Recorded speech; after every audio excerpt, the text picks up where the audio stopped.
saya dan Bu Dani hari ini dapat tugas untuk, bentar ya, ini jadwalnya ya.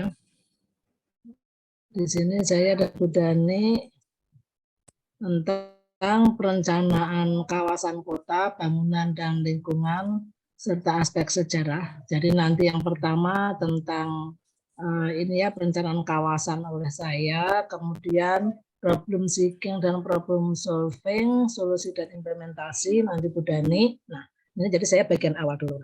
Mohon maaf saya tidak bisa open cam, laptop saya bermasalah. Ya, sorry ya, saya langsung saja sekarang ke materi. Nah, untuk yang pertama saya akan berbicara tentang ini ya. Saya memberi judul materi saya kok agak banyak ya, nanti saya cepat aja. Dengan yang lama aja, Bu. Enggak, saya yang cepat nanti aja. Saya cepat. Ini tanggal berapa sih? Ini kok 2002. Sorry ya, tanggalnya saya rubah dulu aja. Masa kasih tanggal aja.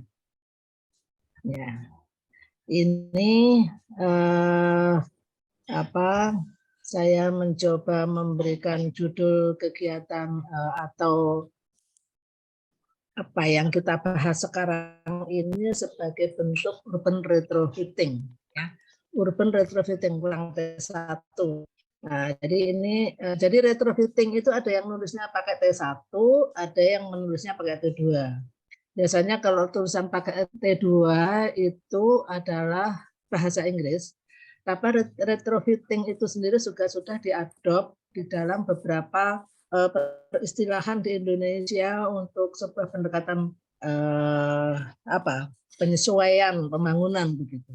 Sehingga kadang besar urban retrofitting T2, tapi kalau saya urban retrofitting mestinya T-nya 2, kalau pendekatan retrofitting bisa jadi T-nya 1 gitu ya.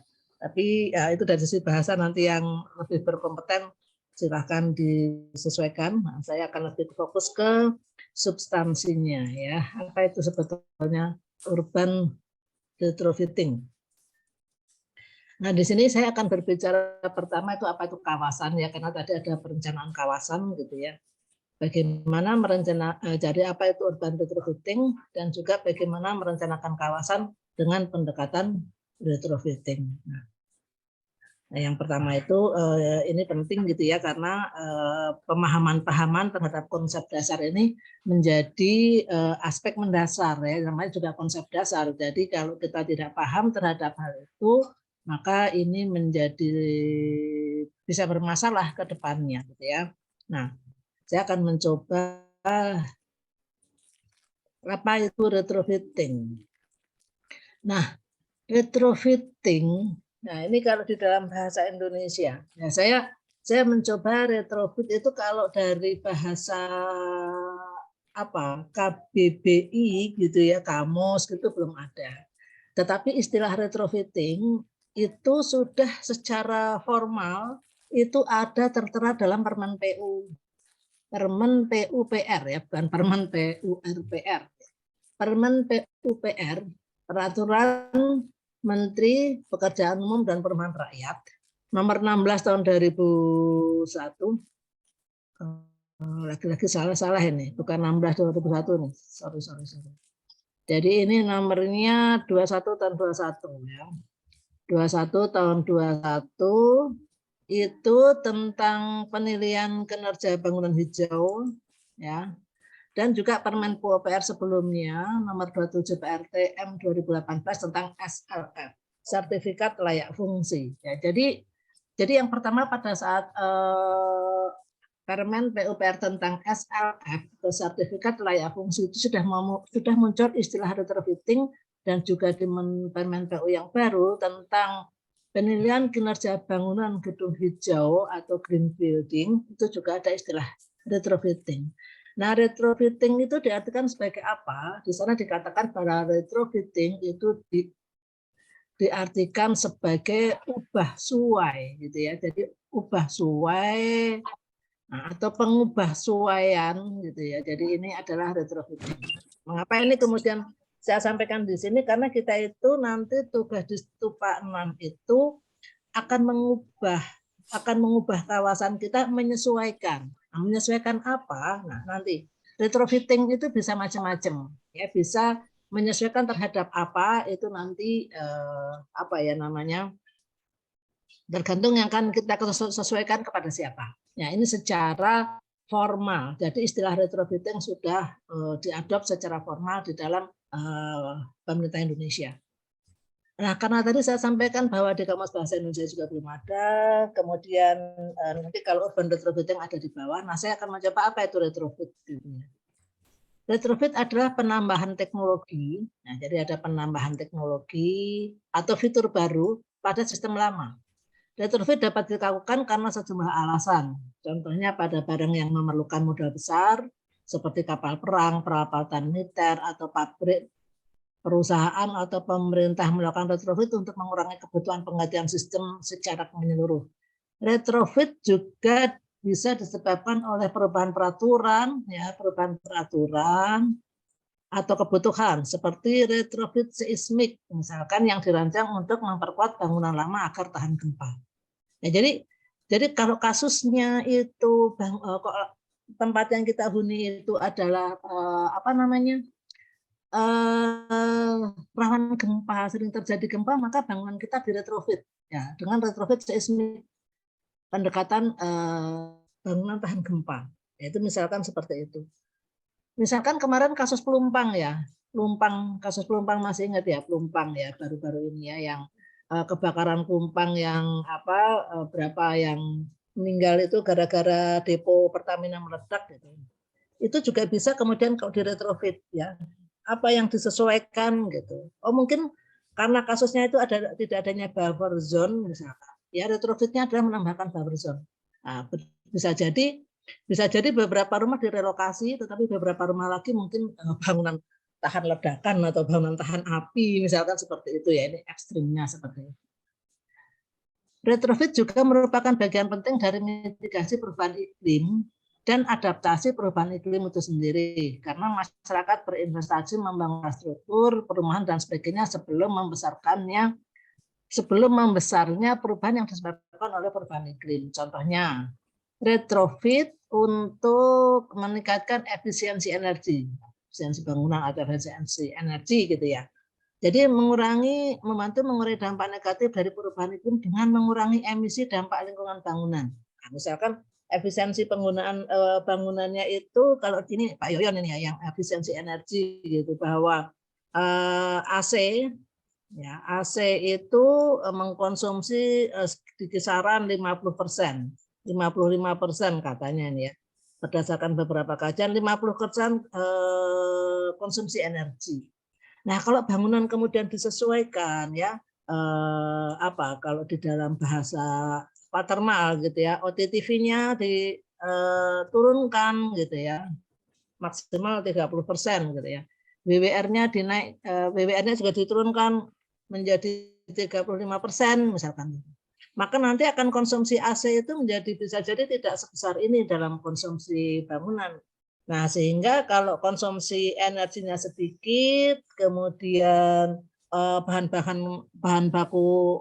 bakar fosilnya juga tidak akan terus kuras habis, energi jangka panjang AC-nya tidak menimbulkan freonnya tidak merusak ozon gitu ya, sehingga perubahan iklim yang diawali dengan global warming itu bisa tidak terjadi ya. Jadi alam menjadi lebih baik. Nah, misalkan itu juga retrofit gitu ya.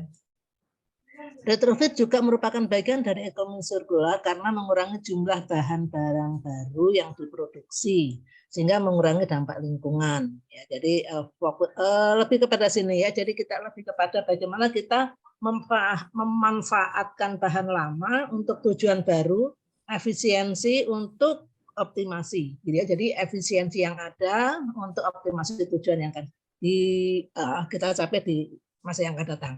Saya ini ngacunya ke Wikipedia, padahal saya sendiri sebetulnya tidak suka. Ya, karena di Wikipedia itu tidak ada yang menjamin itu betul atau salah.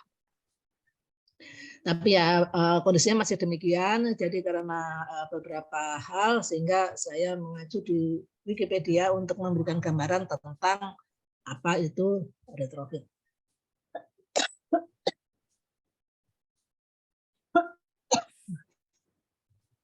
Nah, kemudian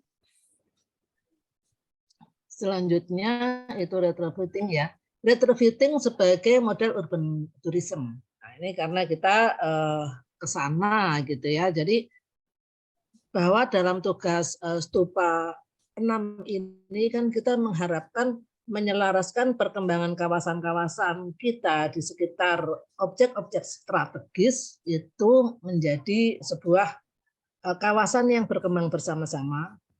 Masyarakat mendapatkan poin atau nilai positif atau dampak positif khususnya penempatan ekonomi dari proyek strategis yang dibangun oleh pemerintah Kota Solo. Nah, konteksnya supaya visualisasi itu juga menarik gitu ya, maka kita menjadikan turisme atau wisata itu menjadi salah satu pendekatan.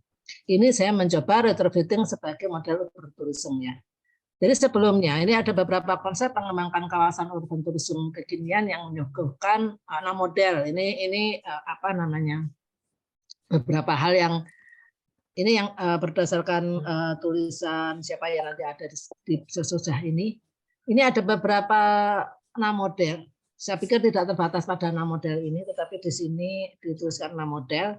Ada historic city, ya, tourist historic city, cultural city, resort city, fantasy city, creative city, and urban ecotourism. Nah, ini ada contoh apa itu tourist historic city. Nah, ini adalah menjadikan sejarah sebagai daya tarik wisatanya dengan komponen antara lain lingkungan dengan arsitektur sejarah dan morfologi perkotaan, event sejarah dan akumulasi artefak budaya, keberhasilan artistik gitu ya. Nah, ini misalkan untuk pengembangan di sekitar barangkali gitu apa ya, karena Mangkunegaran itu memiliki sebuah histori yang cukup besar bagi perkembangan Kota Solo, mungkin di sekitar itu bisa juga dengan pendekatan historic city misalkan, atau cultural city diedikan dengan kota sejarah atau kota heritage. Ya, ini ada history, ada cultural. Nah, ini cultural lebih kepada budayanya ya. Ada museum wisata heritage, ada distrik budaya gitu ya. Misalkan ada kawasan pecinan, ada kampung Arab, ada masyarakat etnis gitu ya.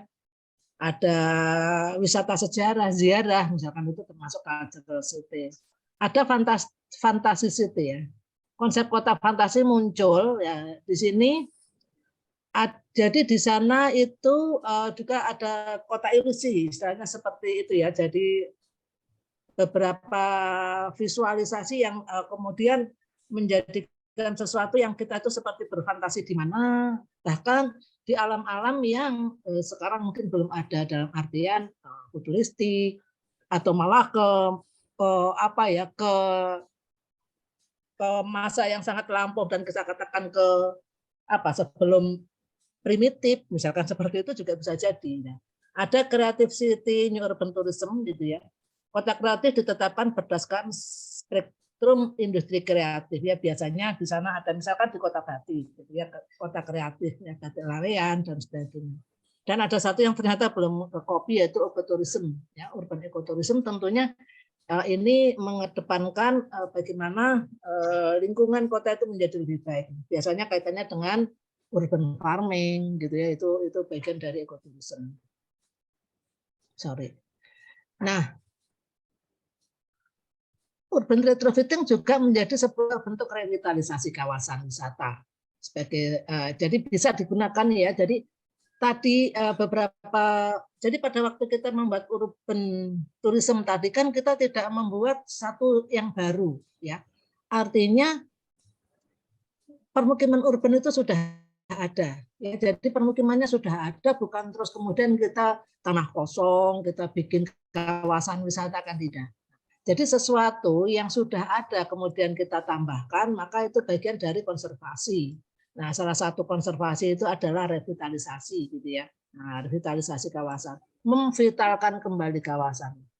Loh kan selama ini kawasan kita sudah vital ya, sudah berjalan baik gitu ya. Tetapi karena adanya objek baru gitu yang tadi awalnya tidak ada Masjid Zayed, kemudian ada Masjid Zayed kan masih sesuatu yang bisa divitalisasi, gitu ya. Masih ada sesuatu yang bisa ditingkatkan seperti itu, sehingga kita katakan bahwa jika yang di permukiman atau kawasan itu bukan selalu mengalami penurunan, ya, tetapi revitalisasi itu juga bisa dalam rangka akselerasi atau peningkatan perkembangan.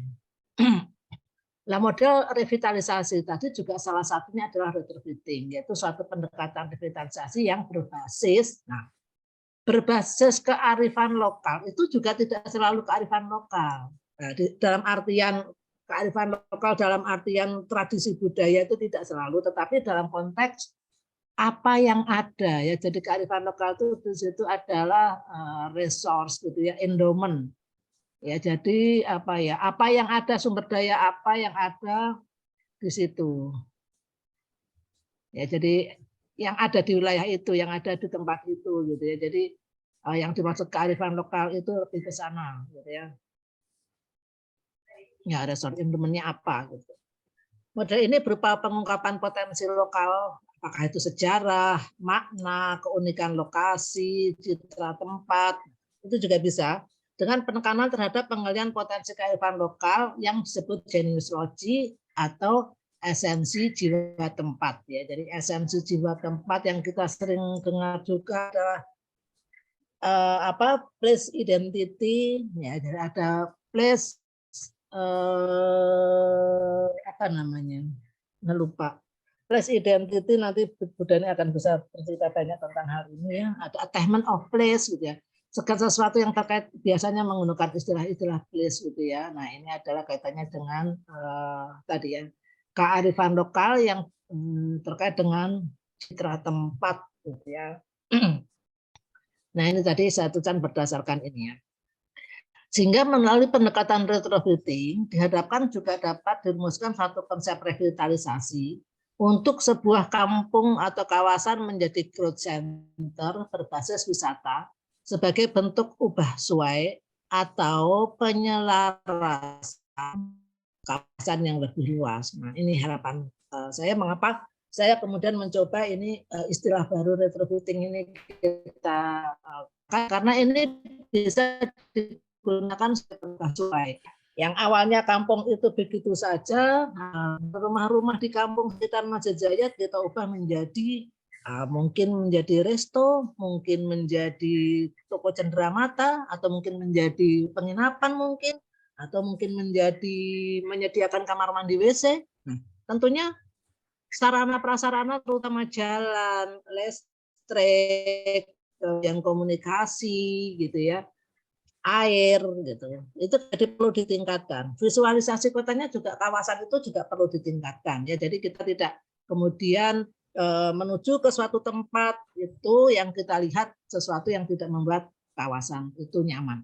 Karena arsitektur, baik itu arsitektur building maupun konteks urban, itu menjadi satu bukti bahwa kita itu berada di tempat itu. Jadi kesan place-nya itu sangat kuat, gitu ya. Makanya kalau orang ke Singapura biasanya fotonya tidak di mall, gitu ya, foto-fotonya ya di Merlin, gitu ya, di patung singa itu, gitu ya, karena ada place yang bercerita di sana, gitu ya. Nah, ini adalah contoh beberapa konsep urban retrofitting yang kemudian menjadikan sebuah kampung itu berkembang menjadi sesuatu yang berbeda dari awalnya. Ini hanya adalah heritage kayu tangan daya tarik baru wisata Kota Malang. Ini kalau kita lihat kan ada alon-alonnya itu, kalau nggak salah ini alon-alonnya, gitu ya. Kemudian ini ada jalan-jalan, ini jalan-jalan yang bisa dicapai langsung, gitu ya. Ke sini Pak ya, saya lupa. Karena memang di sana itu jalan-jalannya itu tertutup bangunan yang tertutup tanaman-tanaman karena ada koridor-koridor yang biasa dikenal dengan Ijen Boulevard, gitu ya. Yang di sana banyak sekali pohon-pohonnya sehingga kalau dilihat di peta kadang-kadang jalannya sulit ditemui. Nah, ini adalah menghubungkan bagaimana orang-orang yang datang ke alun-alun itu bisa juga masyarakat di kayu tangan ini bisa mendapatkan hasil, gitu ya, mendapatkan hasil, gitu. Nah, bagaimana kemudian dia mendapatkan hasil? Ini tentunya ada satu hal yang menarik dulu di sana. Di sana itu banyak rumah-rumah yang masih menggunakan pendekatan desain itu, kalau nggak salah arsitekturnya ada kolonial juga gitu ya. Sehingga dikembangkan lagi, meskipun kemudian pengembangannya itu semacam tempelan-tempelan. Tapi tempelan-tempelan ini kemudian menjadikan orang sekarang yang apa namanya, yang fotografi itu sangat berkembang.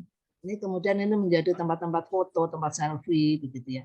Visual-visual semacam ini juga menjadi tempat yang, jadi yang rusak itu sekaligus aja semacam dirusakkan sekalian, dalam artian tampilannya tidak selalu kemudian itu harus diperbaiki menjadi sesuatu yang sangat mahal, tetapi bagaimana kita memanfaatkan sesuatu yang ada itu menjadi lebih baik gitu ya, lebih terkesan.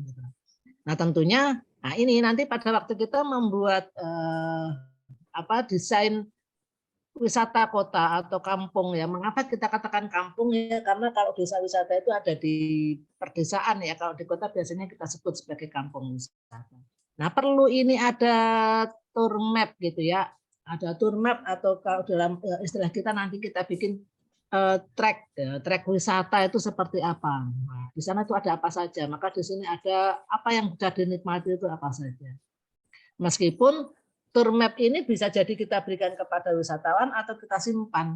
Kenapa kita simpan gitu? Karena mungkin supaya orang yang datang itu tidak hanya sekedar jalan terus foto saja, tapi ada cerita, ada makna yang bisa diungkapkan oleh siapa? Oleh tour guide gitu ya. Nah, jadi dia membentuk ini, di sini ada apa ya, di sini ada bundaran ini gitu. Ini adalah sesuatu yang kemudian nantinya di Stupa 6 ini yang perlu kita kembangkan ya. Ada note-note gitu ya, ada note-note atau ada sirkulasi gitu ya yang juga perlu didesain kanan kirinya ya.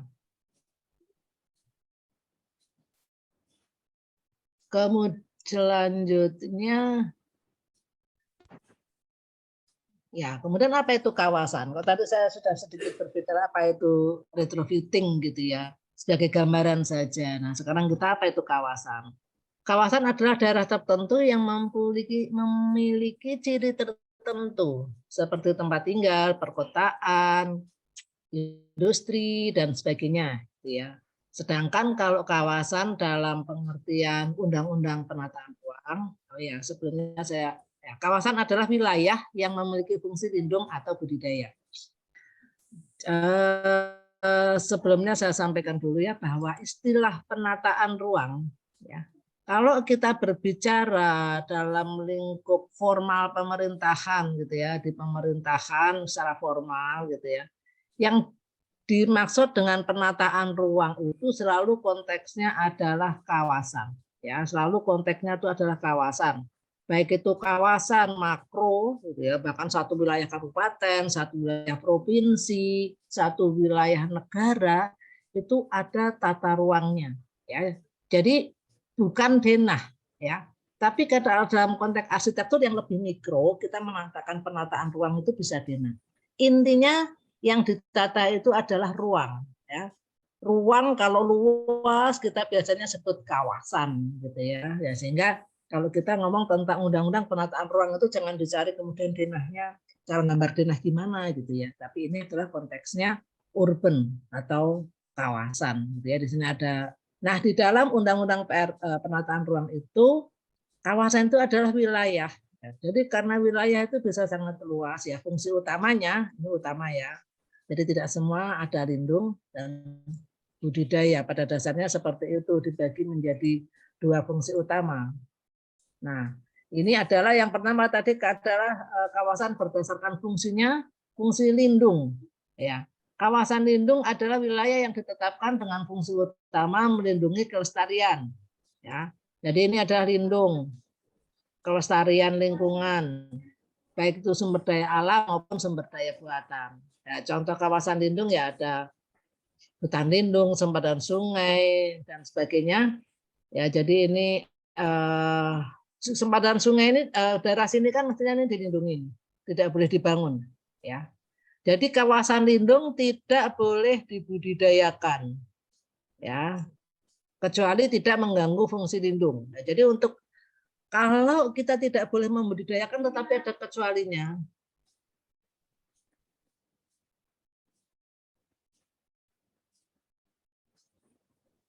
Bentar ya.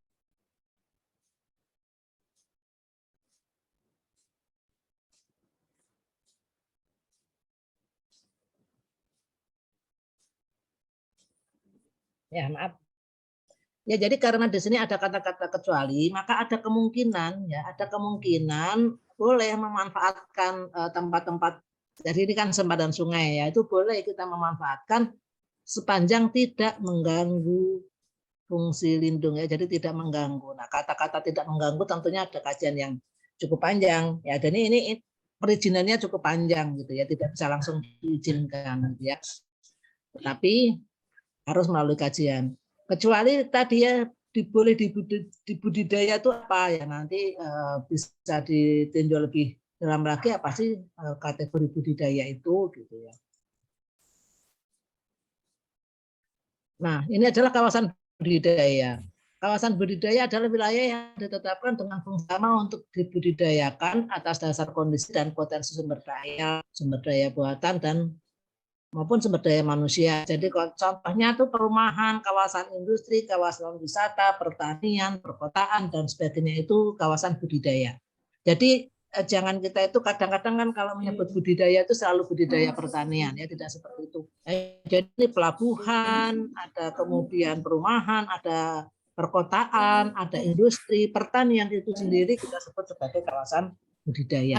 Suruh masuk. Untuk kawasan pertanian sendiri nanti ada kawasan pertanian tapi yang kemudian statusnya itu dirubah menjadi lindung. Nah, nanti akan ada ya. Jadi kawasan budidaya dirubah menjadi kawasan lindung, maka kawasan itu hanya bisa digunakan untuk fungsi tertentu. Misalkan sawah ini tidak bisa dirubah gitu ya, dirubah fungsi menjadi kawasan yang lain gitu. Tidak boleh dirubah fungsi menjadi kawasan rumahan misalkan. Ini mengapa penting saya sampaikan, nanti barangkali di tempat-tempat Anda, di lokasi-lokasi Anda ada tempat-tempat tertentu yang memang harus melihat fungsi kawasan ini supaya pengembangannya tidak asal gitu ya, harus disesuaikan dengan ininya. Nah, kalau tadi fungsi utamanya itu adalah fungsi budidaya dan lindung, nah ini kalau kawasan berdasarkan aktivitasnya, maka di sini dikatakan ada kawasan perkotaan, ada wilayah yang mempunyai aktivitas atau kegiatan utama bukan pertanian. Ya, jadi kalau sesuatu itu bukan pertanian gitu ya, nah itu ya kawasan perkotaan, baik itu yang bergedung tinggi gitu maupun yang sebetulnya awalnya ini kumuh ini yang ada di sini itu kan kampung warna-warni ini juga masih di Malang. Nah, ini awalnya adalah ide mahasiswa UMM ya. Jadi ide mahasiswa bagaimana kawasan ini yang tadinya kumuh menjadi diwarna-warni dan kemudian banyak dikunjungi wisata. Ini adalah tempat berkumpulnya para wisatawan. Nah, kalau udah banyak orang kan yang berperilaku kumuh menjadi malu. Nah, ternyata kita itu malu pada orang lain gitu ya. Jadi nggak malu pada keluarga, nggak malu pada tetangga gitu ya, tapi malu pada pengunjung gitu ya, malu. Nah, karena malu itulah kemudian bagaimana supaya kita itu menjadi bersih lingkungannya ya, menjadi lebih baik ya, meskipun dalam konteks keamanan kawasan ini masih belum aman ya. Jadi kalau kita lihat di sini ada tanggul setinggi ini, maka di daerah yang tidak ada tanggulnya bisa diperkirakan itu akan kebanjiran gitu ya. Nah, ini adalah pendekatan arsitektur sementara gitu ya, yang kemudian perlu didukung pendekatan yang lebih makro. Ini pendekatan jangka pendek gitu ya, jangka pendek. Jangka panjangnya ya apakah sungainya itu diperbaiki seperti apa atau justru di sini itu direlokasi ya, seperti itu. Kemudian nah ini adalah sebuah kawasan ya. Jadi kalau kawasan perkotaan tadi, kawasan itu batasannya itu kan tidak ada apa ya, harus lebih dari sekian meter persegi, lebih sekian hektar itu tidak ada. tetapi lebih ditentukan oleh ciri kawasan itu sendiri. Ya, jadi misalkan di perkotaan ada beberapa kawasan lagi, ada kawasan pecinan, ada kawasan pendidikan, ada kawasan apa gitu ya. Itu tergantung dari tampilan atau karakter visualisasi dan juga aktivitas masyarakatnya. Ya, jadi kalau kemudian seberapa besar sih kawasan pecinan misalkan? Ya kita lihat aktivitasnya, kita lihat bangunan-bangunannya, sampai sepanjang apa kita bisa membatasi gitu ya. Nah, nanti penting kita membatasi itu di mana pembatasan kita. Nah, ini contohnya adalah SCBD. Sudirman Central Business District, kawasan area pusat bisnis di Sudirman, Jakarta ya. Kalau kemudian kawasan kok tadi sebelumnya ya di pecinan itu nanti kita membatasinya itu berdasarkan apa namanya? Berdasarkan visualisasi dan karakteristik aktivitas maupun fisik lingkungannya. Tapi kalau misalkan SCBD ini bisa jadi pembatasannya itu kepemilikan lahan gitu ya. Jadi misalkan kepemilikan lahan yang dikuasai oleh apa namanya?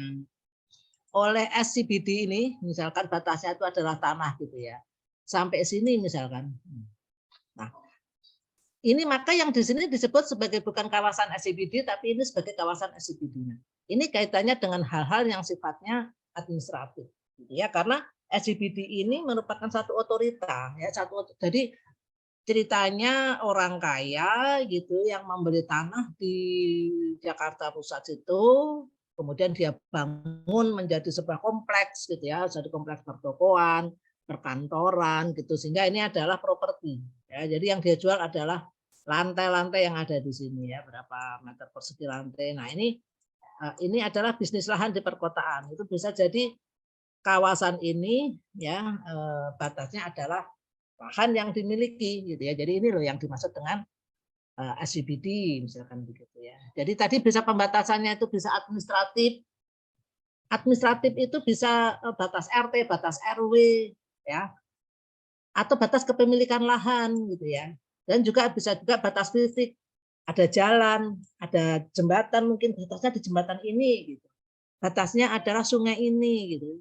Atau batas aktivitas gitu. Oh, aktivitas di sini itu sudah nggak ada nih nuansa pecinannya, udah nggak ada, ya udah itu berarti batas kita ya kawasan pecinan itu cukup sampai di situ misalkan seperti itu ya. Kemudian mana ini maaf kalau nggak clear ya. Oh ya, nah kemudian ada juga kawasan perdesaan ya. Kawasan perdesaan itu bukan desa ya, tidak selalu desa, tetapi nuansanya ya, nuansanya dan kegiatan utamanya itu pertanian ya. Nah, jadi kalau seperti ini ya kita yakinlah ini namanya kawasan perdesaan gitu ya. Kalau berubah menjadi kawasan kemudian orang-orangnya tidak lagi bertani, maka ya kita sebut sebagai non pertanian, itu ya berarti perkotaan. Karena hanya ada dua, berdasarkan aktivitasnya itu hanya ada dua, perdesaan dan perkotaan. Kemudian kawasan perencanaan. Apa itu kawasan perencanaan? Perencanaan kawasan maksud saya. Perencanaan kawasan adalah proses merencanakan ruang ya sebagai objek arsitektur yang memiliki karakteristik umum berupa wilayah, nah, ada luasannya dengan fungsi utama lindung atau kawasan ya. Maksud saya fungsi utama lindung atau budidaya. Yang kawasan lindung bisa RTH, sampah sungai. KP2B itu kawasan pertanian pangan berkelanjutan. Cagar budaya ya, cagar budaya itu berarti tidak alam ya, berarti dia komponen utamanya buatan ya, berupa bangunan sejarah misalkan atau situs bersejarah misalkan. Nah, itu adalah kawasan lindung. Dan atau kawasan budidaya, baik itu kawasan permukiman, perkotaan ataupun perdesaan, industri, kawasan wisata dan sebagainya. Yang jelas ini memiliki wilayah ya, jadi wilayahnya luas gitu ya, ada luasan wilayahnya dengan fungsi tertentu ya, baik itu fungsi lindung maupun fungsi budidaya. Nah, oke. Nah, jadi kalau kita penataan kawasan itu sebetulnya arsitektur atau tidak tahu? Bagaimana sih interseksi antara arsitektur dan urban ya. Kita sekarang sedang berbicara tentang kawasan ya, kawasan di perkotaan sehingga kita sebut sebagai kawasan urban gitu ya. Dengan pendekatan urban design gitu. Nah, coba kita lihat ya. Arsitektur adalah seni dan ilmu dalam merancang ruang dan bangunan. Berarti ada ruang tadi yang luas gitu ya. Kalau ruang ke arah luas bisa jadi dia berbicara tentang tadi urban, kawasan yang lebih luas dan ruang yang lebih mikro kita bisa jadi interior seperti ini gitu ya. Dan bangunan, ya bangunannya jelas ini kita udah tahu paham persis. Kalau kita merencanakan ruang, ini juga urban design ini di mana ini yang sebelah kiri ini Putrajaya ya, di Putrajaya di sana bagaimana di Putrajaya itu yang konsep Islamnya kuat gitu ya, menjadikan di sana ini kantor Perdana Menteri, di sana ada jauh gitu ya. Jalurnya itu sepanjang berapa kilo ya? Yang di ujung sananya adalah masjid gitu ya. Nah, kemudian di sini juga ada masjid ini ya, ada di jalan. Jadi di Malaysia itu di Putrajaya itu orientasinya itu kiblat. Ya, jadi jalan ini ditentukan sesudah menentukan orientasi kiblat ya, sehingga agak lurus. Gitu. Nah, ini juga ada perencanaan di ibu kota negara baru kita ya, yang Bhinneka Tunggal Ika dengan Pancasilanya, kemudian ada 5 cabangnya. Ini juga bagian dari urban design gitu ya, ini bisa menjadi lingkup arsitektur gitu ya. Nah, ini juga levelnya dari makro hingga mikro. Nah, apa bisa semuanya? Tidak bisa. Kita arsitek itu tidak bisa bekerja sendiri. Kalau kita bekerja makin luas level makronya, maka kita akan bekerja dengan orang-orang yang memiliki disiplin keilmuan yang lebih makro, misalkan orang geografi, orang planologi, gitu ya, bahkan orang ekonomi, hukum kaitannya dengan penentu kebijakan dan seterusnya hingga ke level mikro. Ya kalau di level mikro ya mungkin dengan interior design, bahkan ini siapa yang mendesain ini ya, Nyoman Warta ya, kalau nggak salah ini Nyoman Warta. Dia adalah seorang seniman pemahat untuk gedung, ahli pemahat sebetulnya dari Bali itu Nyoman Warta ya, seniman gitu. Kenapa? Ya maaf. Ini kemudian dia menjadikan bentuk istana negara ini menjadi yang katanya ini konsepnya adalah burung Garuda gitu. Jadi pendekatan yang sangat mikro ya, dari bentuk. Jadi kalau kita melakukan sesuatu itu dari bentuk, kita bisa katakan itu pendekatan mikro. Tapi kalau pendekatan itu dari fungsi, maka kita bisa katakan itu sebagai pendekatan yang cukup makro. Gitu ya. Nah, ini ada beberapa level pendekatan desain. Gitu. Maka ada tadi yang saya sampaikan ada level makro. Ya, jadi merancang kota, perancangan perkotaan ada lengkap itu makro hingga level mikro yaitu bangunan gitu ya. Nah, di tengahnya itu juga ada yang namanya level meso antara makro dan mikro. Nah, kapan ini diperlukan gitu ya? Kalau sangat makro dan ini sangat mikro, diperlukan pendekatan antara, maka ini ada yang namanya level meso. Ya. Ini nanti bisa dibaca aja ya level makro seperti inilah, karena nanti banyak ini ya. Dan level mikro, nah, kita lebih kepada komponen fisik. Sorry, ulang lagi aja ya. Jadi di level makro gitu ya, kita itu memprediksi ya, jadi lebih kepada penduduk gitu ya, lebih kepada hubungan beberapa faktor gitu ya, melakukan kajian gitu ya.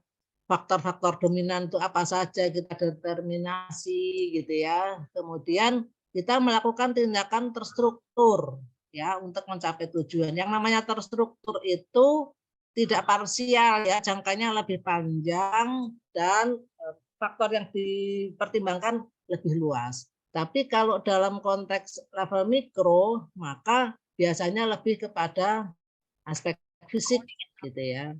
mulainya bab fisik, kreatif itu sangat penting gitu ya. Kemudian dari kreasi sesuatu yang kemudian memiliki kenyataan fisik ya. Artinya ini digabungkan. Jadi kreativitas kita itu jangan kemudian hanya sekedar misalkan mengembangkan apa ya? Ini karena kampung Islami di sekitar Zayed gitu mengembangkan akhlak mulia gitu ya. Jadi orang-orangnya itu santun, itu sangat bagus gitu ya. Orang-orangnya berperilaku lembut, itu sangat bagus. Tapi secara fisik apa? Nah, ini harus didefinisikan. Oh, yang namanya perilaku lembut itu apa? Oh, ternyata tempat sampahnya itu bersih. Jadi tempat sampah bersih. Itu artinya orang-orang itu sudah sangat sadar kebersihan gitu ya. Di Korea, di Jepang itu kita cari tempat sampah susah gitu ya. Karena apa? Karena masyarakatnya itu sudah minimalisir sampah ya. Jadi menghasilkan sampah itu sudah menjadi sebuah beban hidup gitu ya. Jadi orang kalau jalan-jalan ke Jepang, ke Korea, sampahnya dikantongi gitu karena tidak di semua tempat ada tempat sampah. Dan kalau ada tempat sampahnya di dalamnya sampah tapi di luarnya bersih gitu ya. Bahkan membuka tempat sampah pun kita sudah pakai sensor gitu ya. Jadi enggak membuka tempat sampah sudah tidak pakai tangan lagi ya karena nanti takut terkontaminasi kotoran. Nah, itu adalah wujud dari akhlak hidup bersih, akhlak Islami tetapi fisik bentuk fisiknya juga terlihat dari kawasan yang tanda kutip ya tidak ada tempat sampahnya misalkan gitu tetapi bersih seperti itu. Nah, ini dalam tatanan yang lebih detail, interaksi antara arsitektur dan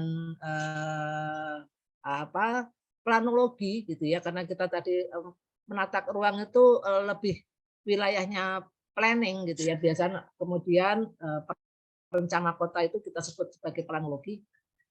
Ini yang harus dipelajari atau harus diikuti oleh arsitek ya karena arsitek kita berada di dalam arsitektur desain ya kita itu selalu bagaimana denahnya bagaimana site plan-nya bagaimana tampak dan sebagainya kita itu kan membuat sebuah desain gitu.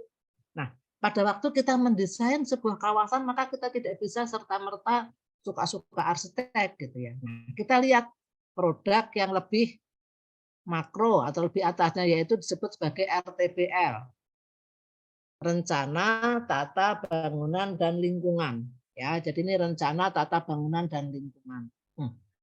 RTBL itu disusun juga mengacu peraturan yang lebih tinggi ya rencana tata kota yang lebih tinggi yang disebut sebagai RDTR, rencana detail tata ruang kota baik itu yang ada di kawasan kabupaten maupun Suaranya hilang, Pindra. Oh iya suaranya hilang.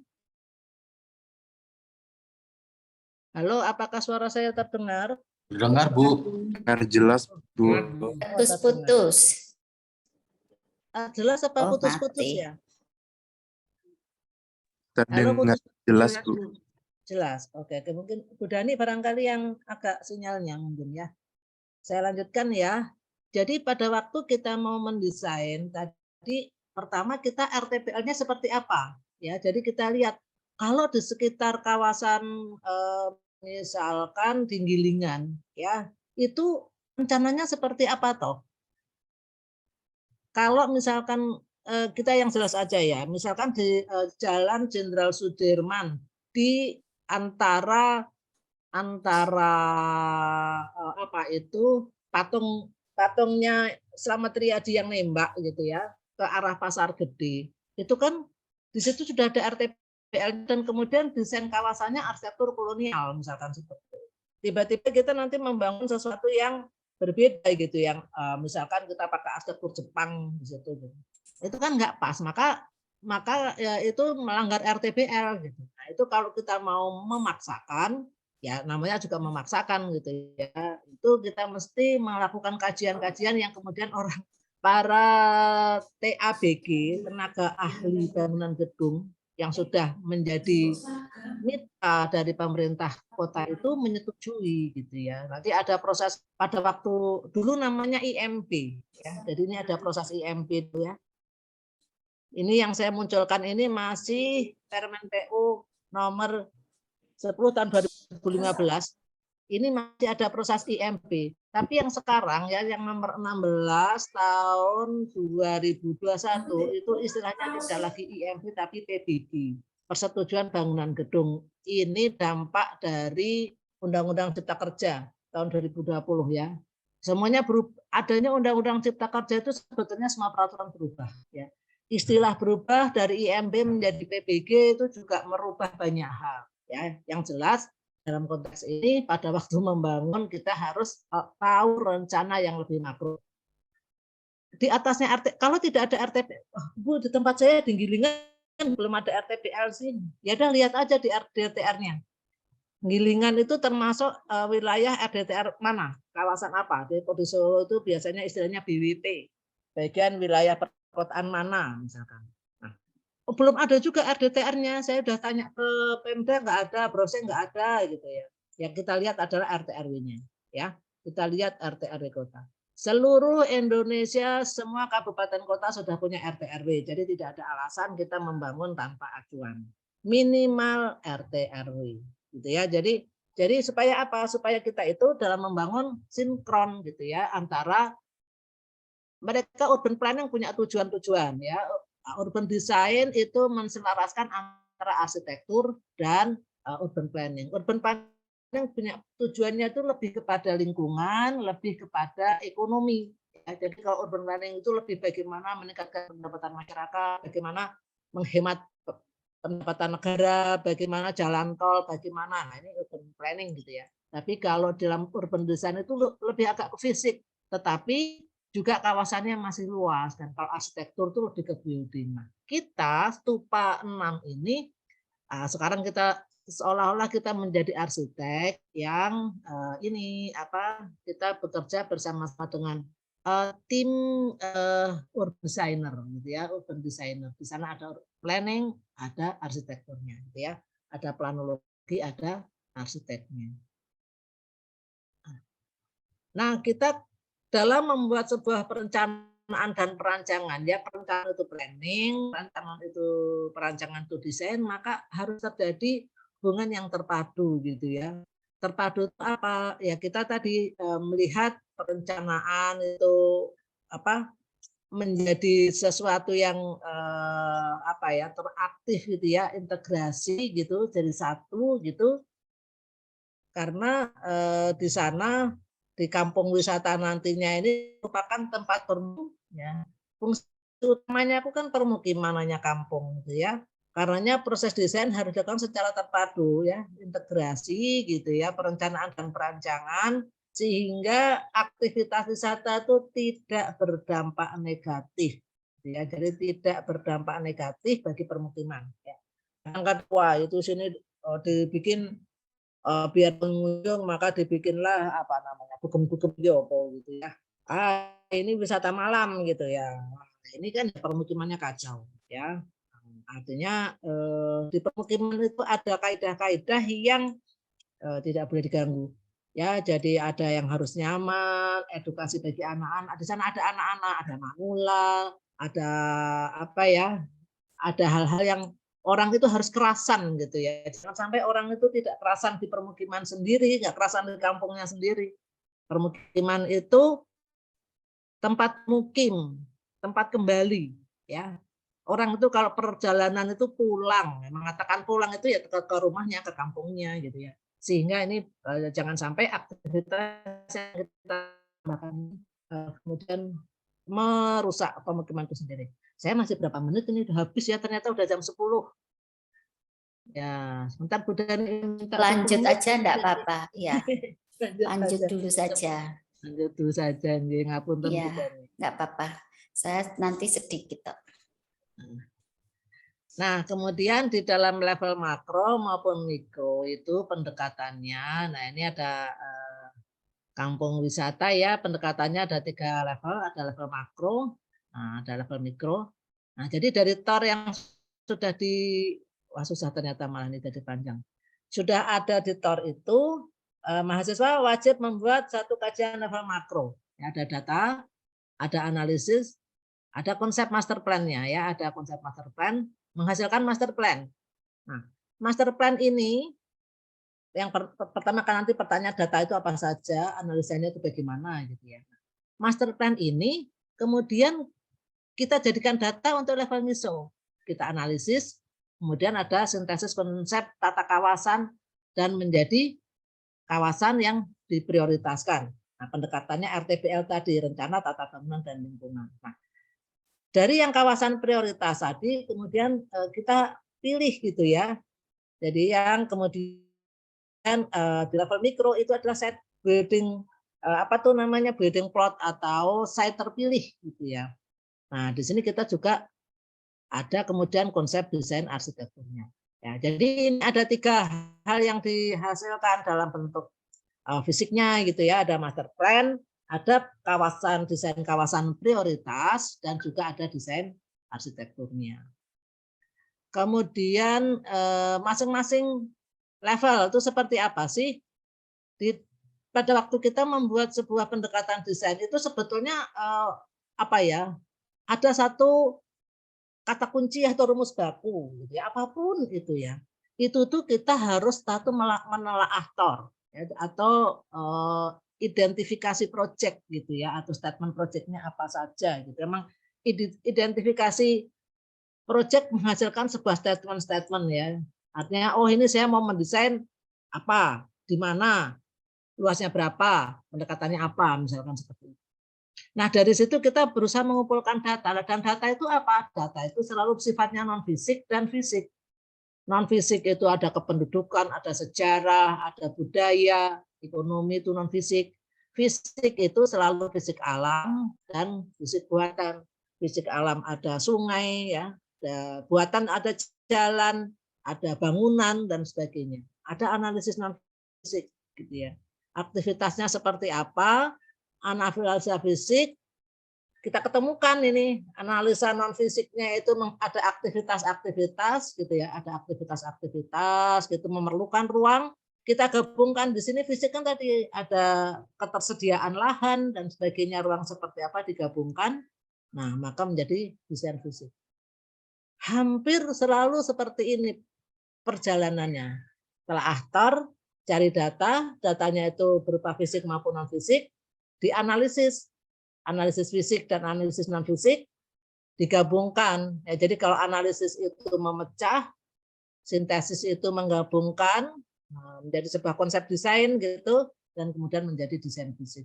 Ya, itu masing-masing level itu selalu seperti ini. Dan ada yang namanya feedback. Feedback itu apa? Feedback itu kita kembali lagi kita cek. Kok desain fisik kita kok beda ya dengan tujuan awal? Oh, berarti ini ada sesuatu yang perlu diperbaiki ya. Jadi feedback ini untuk menjamin bahwa apa yang kita hasilkan itu sesuai dengan apa yang dijanjikan atau apa yang kita tuju, seperti itu ya. Nah, di kampung wisata tadi kajian makro mikro, maka pada waktu membuat master plan ini meliputi seluruh kawasan yang berpengaruh. Ini bisa, bukan biasa ya, bisa maksud saya ya, ini bisa kurang atau bisa lebih dari satu kelurahan. Ya, jadi kalau misalkan Masjid Jajat atau misalkan saya kok Masjid Jajat terus ya, TPA, Putri Cempol itu bisa jadi berada di satu wilayah kelurahan, tapi juga bisa lebih dari satu kelurahan atau bisa kurang dari satu kelurahan. Ya nggak apa-apa, cek aja kawasannya. Nah, luasannya berapa? Ini kalau di soal kita itu sekitar 50 hektar gitu ya. Ini maka nanti kita desainnya makro. Nah, dari sini akan menghasilkan ya, kawasan yang diprioritaskan ini luasnya sekitar 20 hektar ya, 15 sampai 20 hektar, dan arsitektur yang kita desain nanti 5 hektar saja. Dari sini output ini semuanya baik master plan, di sini semuanya nilainya itu ada nilainya ya. Jadi kita tidak, wah kita yang penting gawe desainnya aja, nah, seperti itu ya, tidak boleh hanya mikro saja. Ya, jadi semuanya ada proses ini. Maka di dalam stupa 6 itu sebetulnya kita sudah mendekati sebuah desain based research gitu ya. Jadi desain based research gitu ya, atau research based design orang mengatakan juga. Ya karena apa yang kita lakukan untuk menentukan yang sangat kecil hanya 5 hektar dengan luasan bangunan yang akumulasinya itu hanya 2.000 meter persegi, itu prosesnya panjang gitu ya. Jadi bukan hanya Ya, kok cuma 2.000 gitu ya. Stupa 5 aja sudah 10.000 gitu ya, misalkan kalau bikin stadion misalkan begitu. Ya, terus kemudian ya ini ya tadi ya ini di kita. Nah, tadi minimal bangunannya hanya 2.000 ya. Tapi prosesnya sangat panjang ya. Jadi mulai dari membuat profil dulu, membuat master plan ya, kemudian membuat tadi ya kawasan prioritasnya, baru kemudian mendesain gitu ya. Nah, ini contoh. Jadi dalam contoh ini kebetulan masih desa ya. Ini contoh dulu masih desa. Jadi kalau ini satu desa, desa wisata judulnya dulu ya. Ini ya kita satu desa kita lihat semuanya gitu ya. Tapi karena di desa ini ada dua kawasan yang sangat terpisah, maka yang disebut sebagai desa wisata. Nah, jadi ini adalah desa administrasi itu dari sini semuanya ya sampai ke saya ganti warna aja ya. Ya. Dari sini ini semua secara administrasi itu adalah desanya, tetapi karena ini sangat jauh dan ini kasusnya LSD, nah ini ada LSD ini istilah baru ya, yang harus kita pahami ada lahan sawah dilindungi, ini munculnya sekitar tahun 2021-an gitu ya, ada LSD, nah ini LSD nggak boleh diganggu gugat, jadi sawah tadi yang fungsinya adalah, sawah itu kan kita tahu ya budidaya pertanian, itu judulnya budidaya. Tapi kemudian fungsinya menjadi dilindungi, maka ini tidak boleh diganggu gugat. Artinya harus tetap jadi sawah, nggak bisa dialihfungsikan, dikonservasi. Maka kawasan yang dari kawasannya ini menjadi kawasan wisatanya itu di sini ya, tidak satu desa utuh. Nah ini adalah bagaimana kita memilih, gitu ya. Nah sehingga kalau misalkan ini adalah sebuah desa, maka ada yang namanya desa wisata. Nah, jadi ini desa wisata itu nanti akan terdiri dari beberapa zona. Ini master plan kita itu akan terdiri dari beberapa zona. Ilustrasinya seperti ini ya. Ada zona 1, 2, 3, dan seterusnya. Di salah satu zona itu adalah kawasan yang diprioritaskan. Ya, menjadi seperti ini bentuknya ya, misalkan. Nah, di kawasan yang diprioritaskan ini nanti ada site A dan site B misalkan gitu ya. Nah, yang dipilih yang mana? Oh, ini adalah site yang terpilih misalkan yang saya mengerjakan yang tadi yang 5 hektar tuh ini. Ini kawasan prioritas tadi sekitar 15 sampai 20 hektar gitu ya. 20 ya. Yang di sini itu totalnya sekitar 50 hektar. Ini kisaran ya, jadi tidak angka tepat. Sedangkan yang di sini hanya di site itu hanya 5 hektar dan bangunan di 5 hektar itu mungkin ada beberapa bangunan akumulasinya adalah 2.000 meter persegi. Nah, gitu ya. Nah, data-datanya apa saja yang kemudian pada waktu kita makro gitu ya, ini masih termakro, maka kita lihat historinya apa, kebijakan pembangunan seperti apa, ini non fisik ya. Manusianya seperti apa? Ini kita ada society, ada man, gitu itu kita sesuaikan dengan komponen permukiman berdasarkan Doxiadis gitu ya. Jadi demografinya atau penduduknya seperti apa, aktivitas sosial ekonominya seperti apa, fisiknya, geografi ya, batas administrasinya apa, iklimnya bagaimana, topografinya seperti apa, land use, ini penting ya penggunaan lahan. Rumahnya seperti apa ya, shell-nya, fasilitas permukiman apa saja, ada fasilitas pariwisata apa saja, pola morfologinya bagaimana nih, peta-peta perkembang lahan-lahan apa itu bangunan itu ya. Network-nya bagaimana ya, jaringan jalan, utilitas ya, air bersih. Jadi kalau jaringan, kalau kita menyebut prasarana itu di dalam arsitektur yang sering kita sebut sebagai utilitas gitu ya. Nah, ini adalah data makro untuk kawasan yang lebih luas gitu ya. Nah, nanti ini yang kemudian kita sebut sebagai profil atau desa wisata atau profil kampung. Ya, jadi profilnya itu dibikin dulu. Ya, kemudian masuk. Nah, nanti profil kampung ini kita bikin konsep utamanya yang kita biasa sebutnya sebagai visi misi ya. Ini apakah itu visi misi ataukah itu konsep utama atau konsep dasar?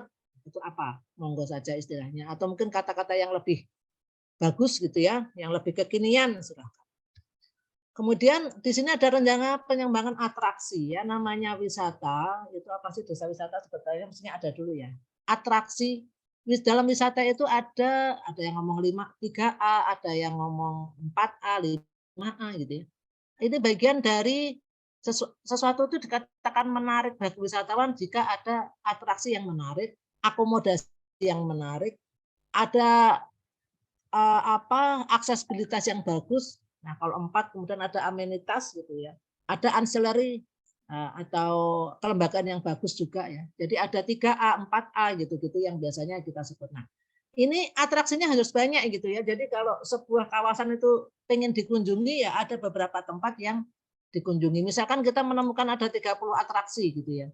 Yang satu misalkan urban design ini ya. Urban farming misalkan. Satu petani tomat, satu petani sawi, satu petani lombok gitu. Ya nggak apa-apa macam-macam gitu. Karena ada orang yang tujuan datang ke situ mau belajar bertani lombok misalkan gitu atau cabai misalkan. Kemudian kita zonasikan, kemudian kita bikin trek wisata ya seperti tadi contoh di Kayu Tangan ada treknya, ada map yang menunjukkan perjalanan. Jadi 1, 2, 3, 4 ini yang biasa kita sebut dengan produk master plan gitu ya. Nah, kemudian ini kita bikin profil dulu, ini dulu karya Aulia ya. Jadi kita bikin profilnya dulu gitu ya. Kalau ini kemarin jadi kita pada waktu lihat profil lihatnya kabupaten, ini kabupaten awalnya ditunjuk kecamatan apa ini Desa Payung itu di kecamatan apa ya saya lupa. Kecamatan ada di mana di dalam kabupaten, kemudian di kecamatan Juwiring ya. Nah, Desa Payung itu ada di mana gitu ya. Posisinya ditunjukkan dan ini konstelasinya ini bahkan ini sampai dia di Klaten, tetapi dia menghubungkan site-nya ada di sini, tapi dia mengkajinya mulai dari bandara karena wisatawan itu datangnya banyak dari bandara gitu ya, baik bandara Jogja waktu itu belum ada YIA maupun bandara Solo, kereta api, jalan raya dan sebagainya. Sehingga betul-betul bahwa wah ini pasti banyak pendatangnya nih, gitu ya. Ada beberapa nanti bisa dikaji dan juga perhatikan fasilitas apa saja di permukiman yang belum muncul atau belum terpenuhi ya karena kita lagi-lagi berada di permukiman jadi yang diutamakan ya permukimannya harus dipenuhi dulu fasilitasnya gitu ya. Kalau ini kita lihatnya di SNCI tentang tata cara perencanaan lingkungan perkotaan nomornya berapa ya? Ya agak lupa. Tahunnya 2004 gitu ya. Sehingga kalau misalkan dia itu jumlah penduduknya seberapa, maka fasilitas kesehatan yang dibutuhkan apa saja gitu ya. Ada posyandu gitu ya. Kalau penduduknya 250 misalkan ada yang namanya balai pengumpatan warga. Pada waktu ini belum ada, maka kita bisa memasukkannya sebagai bagian yang kita introduksikan ke dalam desain kita. Ini misalkan kesehatan gitu ya. Nanti ada pendidikan, ada RTH dan sebagainya. Nah, ini kalau RTH gitu jadi biasanya sangat mudah di ini ya. Ini adalah contoh kalau kita bikin misi, visi misi gitu ya. Nanti ini pas pas konsultasi biasanya. Jadi kita bikin profil itu dipetakan gitu ya. Jadi kalau di Stupanam itu harus banyak peta-peta, kemudian ini ya profil itu visualisasi dan petanya dan penjelasannya harus ada. Ini karena contohnya desa, jadi isinya kebun jati, tambak ikan, kerajinan gitu ya, ada sangkar burung, ada kerajinan payung hias gitu-gitu ya. Nah, ini dimunculkan semua apa yang ada di kawasan yang menjadi wilayah desain kita. Gitu ya. Nah, sehingga nanti di kawasan itu bisa terzonasikan gitu. Ini ada zona-zona. Oh, ada zona ini ya. Ini sudah didesain, sudah di kawasan. Nah, jadi ini dalam master plan kita itu ada 1, 2, 3, 4 zona. Zona 1 itu isinya apa, 2 apa gitu ya. Awalnya kan tadi ya wisata unggulannya. Jadi ini adalah objek-objek yang tadi eksplorasi, atraksi begitu. Kemudian ini ada zonasinya. Oh, zonasi itu kita arahkan bahwa itu namanya zona kuliner ya. Ini ada zona agrobisnis misalkan. Kemudian ada treknya ya, ada trek wisatanya ya. Jadi kalau ke sana itu ketemu apa saja. Nah, ini awalnya belum ada. Ya, jadi pada waktu kita mendesain desa wisata itu belum ada, belum terdefinisi. sama dengan Anda nanti pada waktu di sini ada satu objek, misalkan di kota Solo itu ada satu objek, maka ya kanan kirinya itu di objeknya apa itu atraksinya apa ya diisikan. Dilihat lapangan, oh bisa ini, bisa ini, bisa. Kalau di Gilingan semuanya industri kayu, kerajinan kayu, tapi di sana ada industri kerajinan yang ukir, mungkin fokusnya di ukir, ada yang ke perabot, meja kursi gitu, atau mungkin ada yang bahkan yang membuat rumah, knockdown misalkan gitu. Nah itu kan macam-macam, banyak ada di sini. Ya itu ya tadi ya ilustrasinya ya. Jadi kawasan kalau di kawasan prioritas, maka ini misalkan tadi ini satu apa ini master plan-nya, kawasan prioritasnya itu ini, ya, maka di sini ada di dalam site plan itu ada di dalam kawasan prioritas. Masih banyak sebetulnya tapi ini ya sudah saja, ini mungkin tidak usah nanti pas aja pas menjumpai masalah saja yang kita inginkan ya. Nah, yang penting data-datanya ya. Jadi baik tadi kalau di makro seperti itu, maka di mikro di kawasannya meso, kawasan prioritas yang kita pilih kita harus lebih detail lagi. Jangan-jangan ada sejarah khusus tempat itu, aktivitas yang lebih khusus gitu ya. Kemudian ada kesan place atau fungsi-fungsi tertentu, gitu. Ada makam yang fungsinya mesti maknanya lebih khusus. Kalau dalam satu kawasan yang lebih luas mungkin kita tidak lihat gitu ya. Nah, ada konservasi yang ditetapkan, ada kebijakan apa saja. Nah, itu juga di mikro meso kita lihat fisiknya. Nah, ini kita lihat kalau di sini kita beberapa yang merah yang itu adalah yang kita katakan teorinya Kevin Link tentang image city ya, distrik gitu ya. Land use-nya seperti apa? Kalau kata land use itu kita lihatnya di teorinya Hamid Sirfan 8 apa itu ya, elemen rancang kota, ada land use, ada bentuk dan tata masa bangunan, ada sirkulasi dan parkir, pathway dan open space, serta signage, ada konservasi dan activity support. Jadi ini gabungan dari beberapa teori gitu ya saya katakan.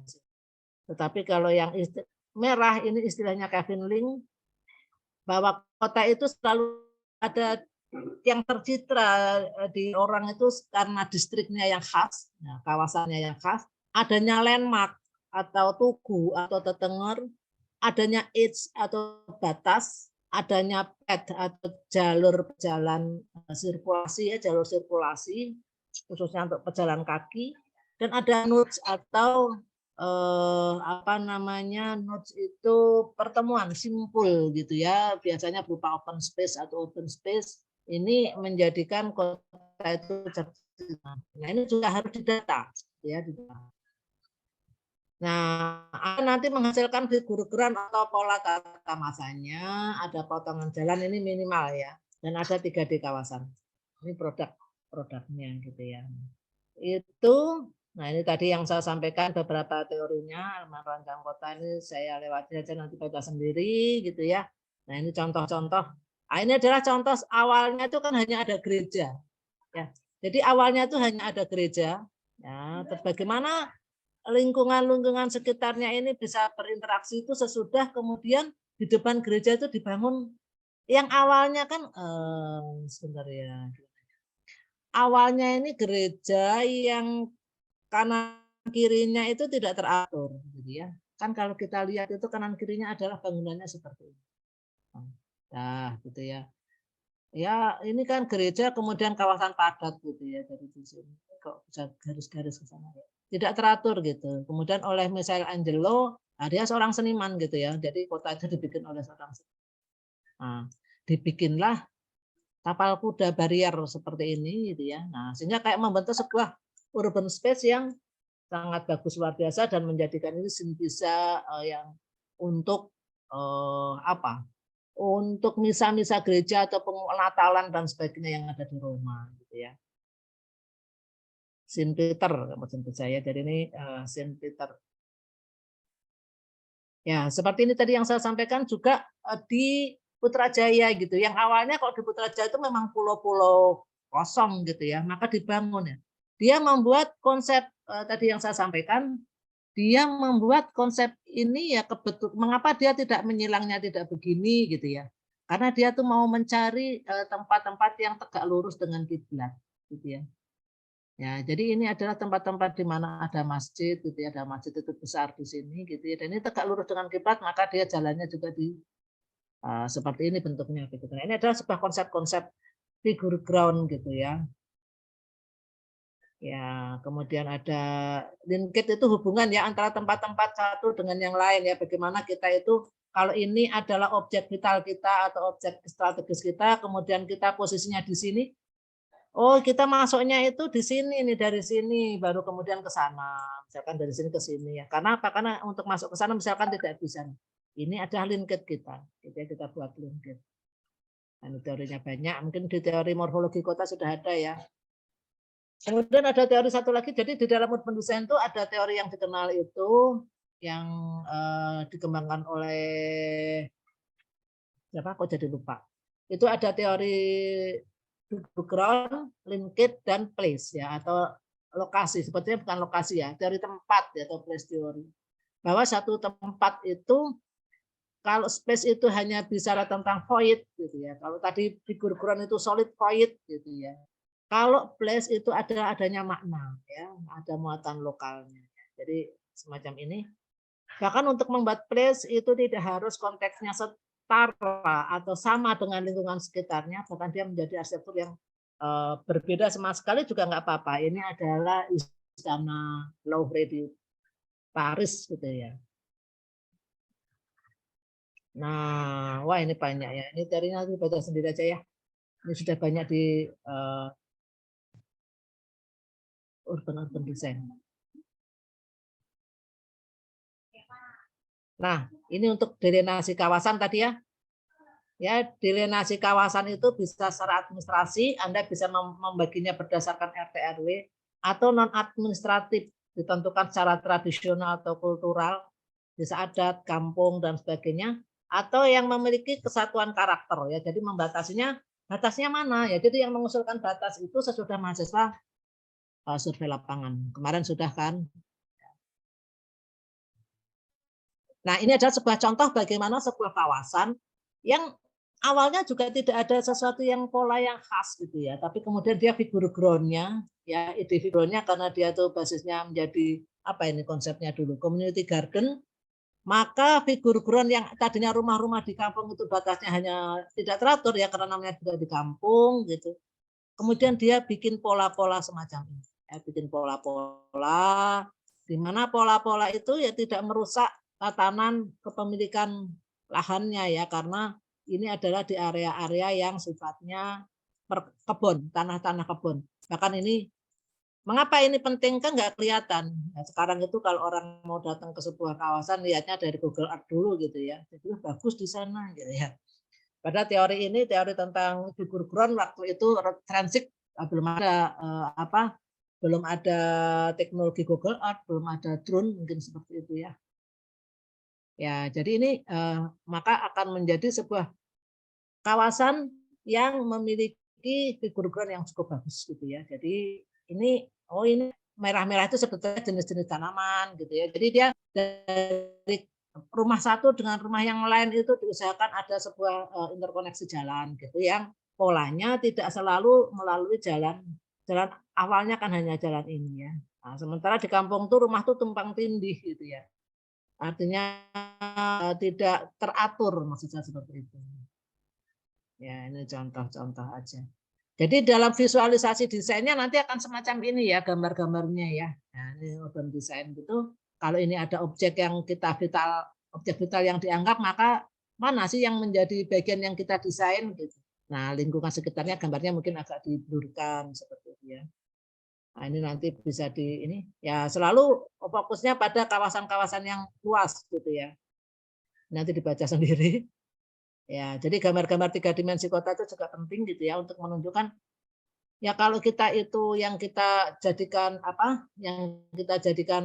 utama adalah ininya maka kan kita itu merencanakan daerah-daerah di sekitar atau di sela-sela objek vitalnya gitu ya. Ya, semacam ini juga ya. Jadi yang kita lebih kepada area-area di luar bangunan ya, lebih pada area-area di luar bangunan. Ya, semacam ini ya. Jadi bisa jadi kalau ini kebetulan alamnya ya masih luas gitu ya. Jadi kalau di tepi sungai kita bisa membuat desain. Tapi kita konteks sekarang ini sudah ada, kemudian kita bikin desainnya sendiri.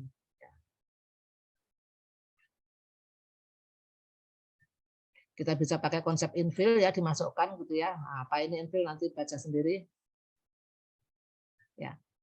Selalu di dalam hal ini contohnya di mana ini Semanggi ya. Selalu sebaran rumah, sebaran morfologi itu selalu muncul ya di dalam membuat pemetaan itu. Nah, semacam ini ya. Jadi Anda nanti kalau membuat peta-peta standarnya semacam ini ya. Ada morfologi kawasannya. Ini yang mikro, enggak usah saya jelaskan, biasa ya mikro. Ya, ada denah tanpa potongannya karena masing-masing level tadi kan kalau figur ground menghasilkan kalau master plan tadi ada 4, paling tidak ada visi misi, ada atraksi, eksplorasi atraksi, ada zonasi, ada trek wisata. Kalau di kawasan prioritas ada figur ground, ada potongan jalan, setidaknya gitu ya. Ada 3 dimensi kawasan. Nah, kalau di level mikro setidaknya ada situasi atau block plan, ada set plan dengan tanpa potongan dan perspektif. Ini adalah produk-produk yang harus dihasilkan di Stupa 6. Nah, ini contoh-contoh saja ya, yang awalnya kampungnya kumuh ini desainnya di jalan. Kita bisa juga membuat urban space yang kemudian menarik orang untuk berhenti sejenak di situ gitu ya. Ini urban farming juga bisa dikembangkan gitu ya di perkotaan ya. Tapi nanti desainnya pasti ada, ini kan seperti ini kan hanya signage kemudian landscape ya. Anda ada tugas sebanyak 2000 meter persegi minimal luas bangunan. Apa saja yang perlu dibangun, nah itu nanti dilihat berdasarkan hasil analisis. Ya. Ini contoh-contoh. Terima kasih. Matur nuwun sangat, ngapunten Bu Dani, Bapak Ibu yang lain, terlalu panjang ya. Assalamualaikum warahmatullahi wabarakatuh. Waalaikumsalam. Ini apa langsung diskusi dengan Bu Indra dulu gitu atau saya sekalian? Monggo saja, baiknya gimana Pak Yon atau Pak Pras atau siapa Bapak Ibu yang lain? Baiknya pripun? Monggo aja Bu Dani. Karena apa? Oh ya, saya yang moderator ya. Ini kayaknya biar tidak lupa gitu ya, mahasiswa mungkin bisa langsung bisa menanyakan ke Bu Indra terlebih dahulu gitu. Coba raise hand.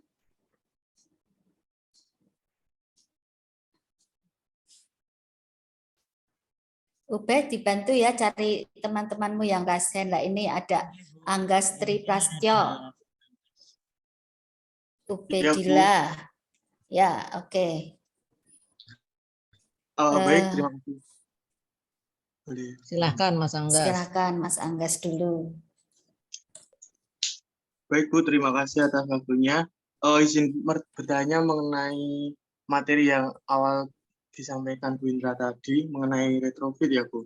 Nah, ya. Beberapa waktu yang lalu itu saya pernah ke Malioboro. Nah, beberapa pedagang yang berjualan dulunya itu di trotoar, sekarang itu dipindahkan ke teras Malioboro.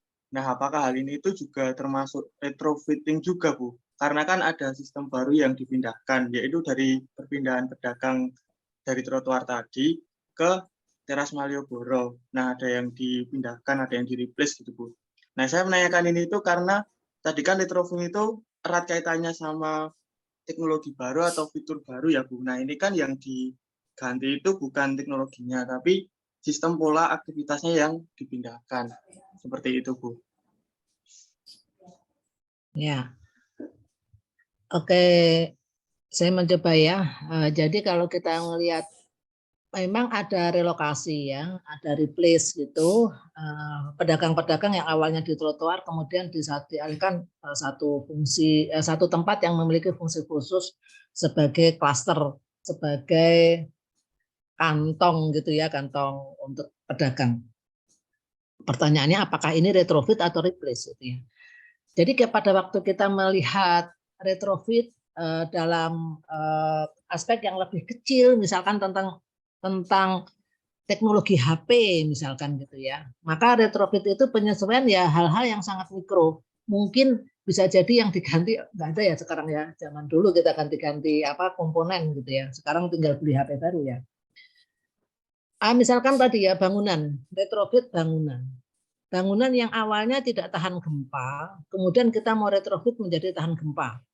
Maka di situ yang diperkuat adalah pada sambungan-sambungan.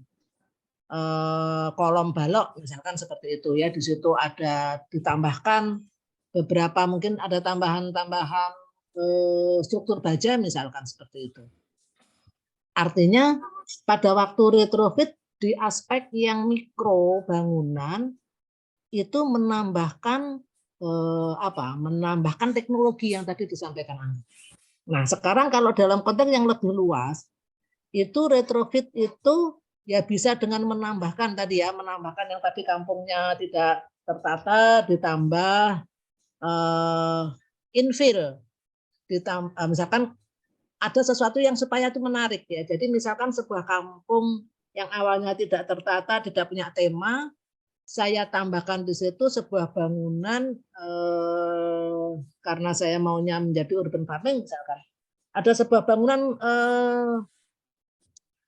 konstruksi bambu dengan konsepnya utilitas misalkan. Apa kok utilitas?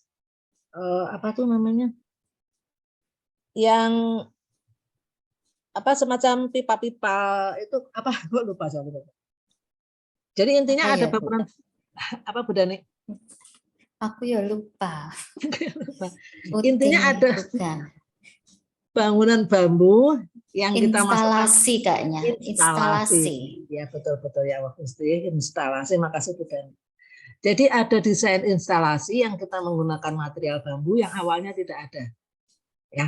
Jadi kan kita menambahkan sesuatu di situ. Kalau andai kan bambu itu, instalasi bambu itu dianggap sebagai apa tadi namanya? Perkuatan kolok balok. Kolom balok gitu ya. Nah, itu kan kita infilkan, kita tambahkan. Nah, kemudian ada pedagang-pedagang yang tadinya menyebar gitu ya, yang mungkin karena sangat menyebar menjadi tidak ada tema yang jelas. Maka di situ ada satu tempat menjajakan dagangan. Mungkin dia membuatnya masih di rumah, tapi menjajakan dagangannya di situ. Nah, itu kan ada replace. Jadi pada retrofit kawasan, ya, retrofit kawasan itu memungkinkan adanya replace. Jadi tidak apakah kemudian ini konsepnya retrofit gitu. Apakah ini sebetulnya konsepnya replace gitu. Yaitu dominasi aja. Karena kalau semakin makro, luas kawasannya itu perlakuannya semakin macam-macam. Ya, nanti yang satunya ini adaptive reuse gitu. Ada bangunan yang mangkrak, kita nggak apa-apakan bangunannya itu. Ya, istilahnya retrofitnya itu lebih kepada dicat, dibersihkan, tetapi fungsinya yang diganti. Oh, ternyata di dalam sebuah kawasan itu bisa ada adaptive reuse, ada retrofit, ada replace atau relokasi, nggak apa-apa ya. Jadi memang seperti itulah, kita tidak bisa semakin luas areanya semakin banyak yang dikerjakan. Jadi tidak bisa hanya satu gitu aja tuh enggak. Gitu mungkin, atau Bu Dani atau siapapun yang menambahkan silahkan, mungkin keterbatasan saya. Iya. Itu jadi kebetulan saya mungkin seminggu atau 2 minggu yang lalu jalan-jalan ke Malioboro gitu, dan karena keinginan saya untuk melihat ya, dulunya kan sering jalan-jalan dan di sana banyak sekali kaki lima gitu, tetapi kemudian kaki lima itu sudah dihilangkan, kemudian ada satu bagian yang ada kawasan agak besar gitu, saya kurang paham apakah itu satu rumah bangunan lama yang ada di daerah situ atau merupakan satu pasar baru yang itu digunakan untuk teras 1, kemudian di daerah yang dekat dengan Garuda itu dinamain dengan teras 2 gitu. Nah, apakah itu saya juga belum terlalu dekat ya ke sana, apakah prosesnya itu adalah kalau misalnya memang di situ ada bangunan baru atau bangunan lama ya, bangunan lama yang kemudian dari bagian yang ada dari rumah tinggal kemudian dijadikan sebuah teras satu atau pasar, itu disebut dengan reuse, adaptive reuse ya. Itu pikiran saya seperti itu gitu. Oh, iya. Tapi untuk apakah dia di sini ada replace, mungkin bisa saja Bu. Jadi karena dia harus replace dari yang dia berada di pinggir-pinggir toko pertokoan dan sebagainya, harus dipindahkan ke bagian tempat yang lain. Mungkin karena memang konsepnya berubah gitu. Iya, Replace itu aja sih. Ya, Ada lagi atau ada teman-teman yang mau bertanya ini?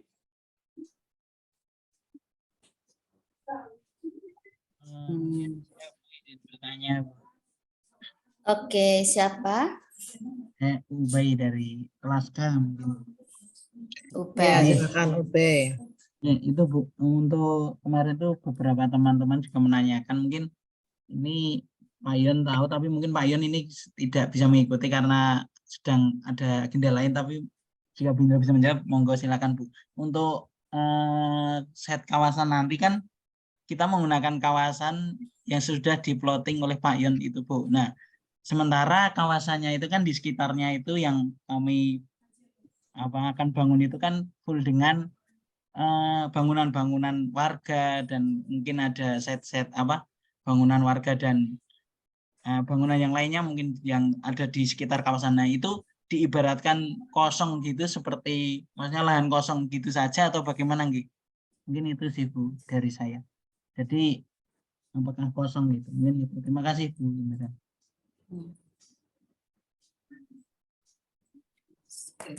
Ya Ubay, pertanyaannya karena kemarin sudah survei ya, jadi bisa melihat kondisi lapangan ya. Jadi seperti tadi yang saya sampaikan, tidak boleh kita di dalam karena desain based research itu ya kita sesuaikan dengan data yang ada. Tidak boleh menganggap lahan itu kosong, itu nggak boleh. Justru kita itu bagaimana kita mensiasati, bukan bersiasat, infill ya, fill in. Kita bagaimana memasukkan sesuatu yang sifatnya. Makanya kenapa kok luasan kita tuh 2000 meter persegi buildingnya. Karena memang tidak ada area yang luas yang akan kita dapatkan di situ. Sangat kecil-kecil sekali gitu ya. Sehingga bagaimana mahasiswa mungkin bisa saja kalau mau membangun di atas jalan. Maksudnya gini. Saya nggak ada gambar ya, saya ilustrasikan saja. Di sepanjang jalan itu gangnya sempit gitu ya. Bangunannya sudah 2 lantai gitu. Bagaimana kita mau mendesain kawasan itu supaya orang nyaman berjalan-jalan di situ. Nyaman itu karena adanya atraksi yang indah dilihat dan juga suasana yang nyaman secara fisik, termal misalkan seperti itu. Wah, nggak ada tempat lagi. Ya udah saya bikin aja jalannya di lantai 2 gitu ya. Bagaimana kalau gang-gang sempit seperti itu kan biasanya nggak ada mobil bis nggak masuk, pemadam kebakaran mobilnya juga udah nggak bisa masuk gitu ya. Yang boleh masuk kan, jadi kalau ada pemadam kebakaran itu kan yang model kecil ya, pakai semacam pakai kayak gerobak dorong itu apa ya. Sehingga bagian atas di level lantai 2 itu bisa saja kita bikin misalkan ya menghubungkan beberapa tempat itu dengan skywalk gitu ya, skywalk. Di atasnya didesain ada semacam sangkar-sangkar misalnya. Nah, itu kreativitas. Yang jelas tidak boleh dianggap kosong, satu. Jadi data profil desa, profil kampung harus utuh. Yang kedua, boleh nggak membongkar? Boleh membongkar kalau ada alasan. Alasannya apa? Ya memang bangunannya sudah rusak, memang ada rencana pembongkaran, memang bangunannya itu berdampak sangat negatif terhadap lingkungan gitu ya. Boleh mau dibongkar. Sebetulnya kalau bangunan secara fisik masih utuh jangan dibongkar, tapi tadi ada reuse, revitalisasi gitu. Tapi kalau bangunnya itu membahayakan rusak misalkan ya boleh dibongkar. Intinya kita sedang berlaku menjadi orang baik, tidak main busur. Gitu Bay dan teman-teman yang lain, gitu ya. Atau mungkin ada pandangan yang lain, Pak Pras, Pak Alfa, Bu Dani, dan Bapak Ibu yang lain. Mungkin saya langsung ke kuliah yang kedua aja ya Bu ya. Mungkin Oh iya, nanti ada bisa detail. ke arah apa problem seeking-nya. Ya, Oke. okay. Mungkin UB atau teman-teman yang lain mungkin saya akan coba ya untuk mempresentasikan itu.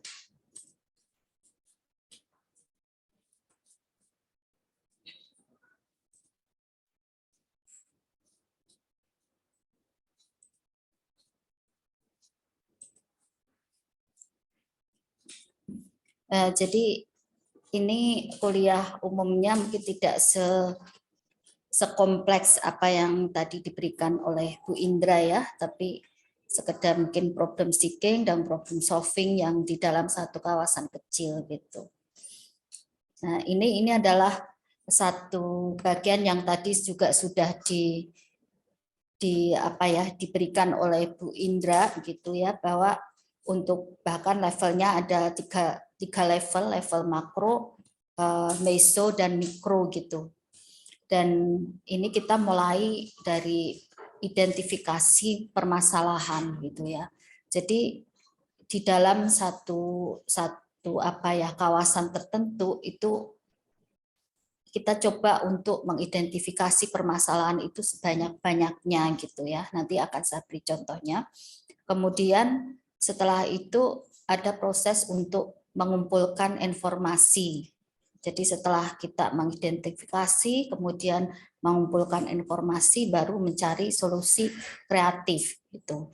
Dan di dalam pencarian solusi kreatif ini mungkin tidak hanya satu, tapi ada banyak alternatif gitu. Kemudian baru pada posisi penuangan ide menjadi satu desain awal, kemudian setelah itu pun masih harus dievaluasi lagi, gitu ya. Kemudian mencari satu pemilihan solusi terbaik, kemudian membuat satu laporan desain, gitu. Kemudian yang terakhir adalah mengimplementasikan desain tersebut. Jadi ini adalah proses panjang yang harus dilalui dan yang paling penting pada saat sekarang ini mungkin dalam jangka waktu seminggu 2 minggu ini adalah kita coba untuk mengidentifikasi permasalahan yang ada di kawasan gitu. Ya.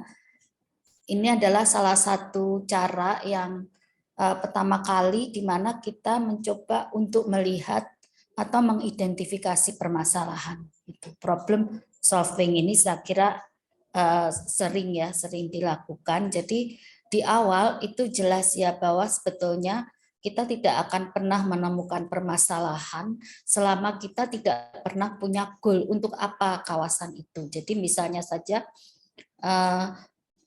ada satu contoh ya tentang, mungkin ini nanti saya akan memberi contoh tentang Gatsu dan daerah yang ada di sana ya. Kemudian pada bagian awal ini apa yang akan dilakukan pada bagian koridor Gatsu itu dengan lingkungan sekitarnya gitu. Apakah memang konsepnya itu apakah terpisah? Kalau terpisah berarti tidak ada satu permasalahan yang di mana masyarakat yang ada di sampingnya Gatsu ini, jadi ini ya, jadi misalnya ini adalah Gatsu gitu ya, Gatsu dan Ngasopuran gitu. Pada bagian di tengah ini merupakan satu koridor yang sudah ditata gitu ya, yang sudah ditata, kemudian ada beberapa patung, ada beberapa contoh ini ya tempat-tempat pameran, tapi bagaimana dengan fungsi yang ada di belakang-belakang ini atau di pemukiman-pemukiman yang ada di belakangnya atau di bagian samping-sampingnya. Ada tujuannya apakah memang terpisahnya koridor Gatsu dengan pemukiman yang ada atau terintegrasinya gitu ya, terintegrasinya kawasan yang ada di sekitar atau lingkungan-lingkungan perumahan itu dengan koridor ini gitu. Dan itu adalah dua konsep berbeda gitu. Dan dari dua konsep yang berbeda ini akan muncul satu identifikasi permasalahan yang berbeda. Yang satu adalah pendukung gitu ya, istilahnya faktor positif yang akan mendukung terintegrasinya dari kawasan ini gitu ya. Atau yang satu lagi mungkin akan muncul faktor yang itu negatif gitu, karena dia akan merusak dari kondisi yang ada dan akhirnya itu akan diidentifikasi. Jadi identifikasi yang ada di sana itu tidak hanya sekedar pada bagian yang negatif gitu ya, tetapi potensi positif itu juga akan dilakukan. Potensi apa yang akan dicari gitu. Jadi di sekitar itu nanti kita akan melihat. Jadi saya biasanya kalau mau lengkap ya seperti ini gitu ya. Ada aspek fisik, hukum, iklim, estetik, statistik itu ya. Tetapi mungkin kita bisa membatasi dari fungsi yang ada di sana, misalnya bagaimana pemukimannya gitu ya. Apakah ada pemukiman yang permanen, semi permanen, kemudian ada fungsi yang ada di sana, ada pertokoan, kemudian ada kos-kosan, ada ini, apakah dia mendukung dari keberadaan Gatsu itu, apakah dia justru dia mengganggu dari keberadaan itu, sehingga akan muncul berbagai macam informasi-informasi itu yang nanti ada di sana. Kemudian ada jalannya, akses menuju perkampungan itu bagaimana gitu ya, transportasinya itu bagaimana. Jadi saya biasanya biar tidak terlalu bingung, ini ada 3 utama yang mungkin perlu kita lihat di sana itu ya, bagaimana huniannya atau distriknya, bagaimana transportasi atau sirkulasinya, sistem sirkulasinya. Kemudian yang ketiga itu akses dari masuk yang ke sana. Mungkin ada tambahan-tambahan lagi seperti di sana ada vegetasi atau ada street furniture-nya, itu bisa ditambahkan. Sedangkan pada bagian aspek hukum, aspek hal-hal yang lain yang terkait dengan apa tadi itu bisa dicari pada bagian RTBL gitu ya. Tapi ini yang langsung kita observasi gitu. Nah, data-data ini ya. Jadi sebelum kita masuk mengetahui adanya permasalahan yang di sana, itu ada urutan-urutannya bahwa kita perlu untuk mengetahui keinginan kita terhadap kawasan itu seperti apa gitu. Kemudian ini adalah konsep-konsepnya, kebutuhan, baru kita mampu untuk menyatakan bahwa di sana itu ada berbagai macam permasalahan dan bagaimana permasalahan itu bisa diselesaikan gitu. Ini ya. Ini adalah contoh gitu ya, walaupun ini untuk Mangkunegaran tidak ada ya. Ini contoh dari kelompok B ya. Ini saya ambil kemarin itu. Jadi nanti kita coba untuk membuat batas terlebih dahulu itu ya. Karena batasnya adalah 50 hektar ya. 50 hektar itu sebesar 500.000 meter persegi itu. Ini saya belum menghitung ya, tapi nanti dari grup B bisa menghitung pada jarak berapa dari koridor ini kalau misalnya ke arah kotak begini, ini luasannya adalah 50 hektar gitu. Jadi untuk Gatsu dan Ngarsopuran ini bukan lagi radius ya, bukan lagi radius, tapi dia karena linier kondisinya, maka kita bisa menggunakan satu batasan-batasan itu. Dan pada batasan-batasan itu nanti dilihat apa yang berada di sana, gitu ya. Kita bisa melihat apa yang itu mendukung dari keberadaan Gatsu dan apa itu yang dia tidak mendukung atau sesuatu yang mengganggu, gitu. Dan di dalam Gatsu sendiri itu sebetulnya sudah banyak sekali ya, saya lihat di Gatot Subroto di sebelah di sana itu dengan adanya Gatsu ini ternyata mural-mural itu banyak sekali gitu. Apakah semuanya itu baik gitu? Ini. Jadi jangan sampai kondisi itu bisa berubah sesuatu yang sangat brutal gitu ya. mungkin sekarang ini saya lihat agak sedikit brutal karena di dalam gang-gang itu, gang-gang masuk di dalam Gatsu itu sudah banyak sekali mural-mural yang mungkin dari kacamata saya ya, entah dari yang menggambar itu kok kayaknya menakutkan gitu ya, seperti yang di atas ini gitu ya, walaupun saya juga pernah foto di belakang ini gitu, tapi ini merupakan satu gambaran apa Buto gitu ya, raksasa, atau gambaran yang mungkin agak menakutkan gitu, atau dia mengarah kepada brutalisme dan sebagainya, karena mereka memang tidak ada konsep dari muralnya itu gitu. Dan ini perlu pada bagian ini saya tak annotate sebentar. Ini ya, jadi di bagian ini nanti ini adalah bagian tengah, ini adalah koridor. Kemudian koridor ini sudah ada yang menata gitu. Sedangkan yang harus kalian lakukan itu adalah pada bagian di samping ini, bisa beri warna lain saja.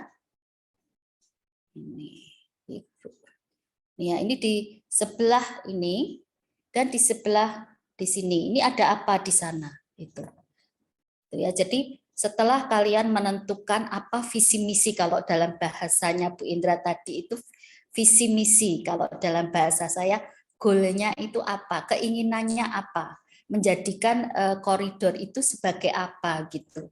Dan apakah konsep yang ada pada bagian di samping-sampingnya itu agar dia mendukung ataukah dia memang terpisah. Kalau terpisah sudah ditutup aja dengan pagar-pagar, tidak ada. Tapi kalau seandainya kalian punya keinginan bahwa dengan adanya majunya daerah Gatsudan itu, maka saya ingin bahwa di samping-sampingnya atau di belakang itu ada kawasan yang mendukung itu gitu.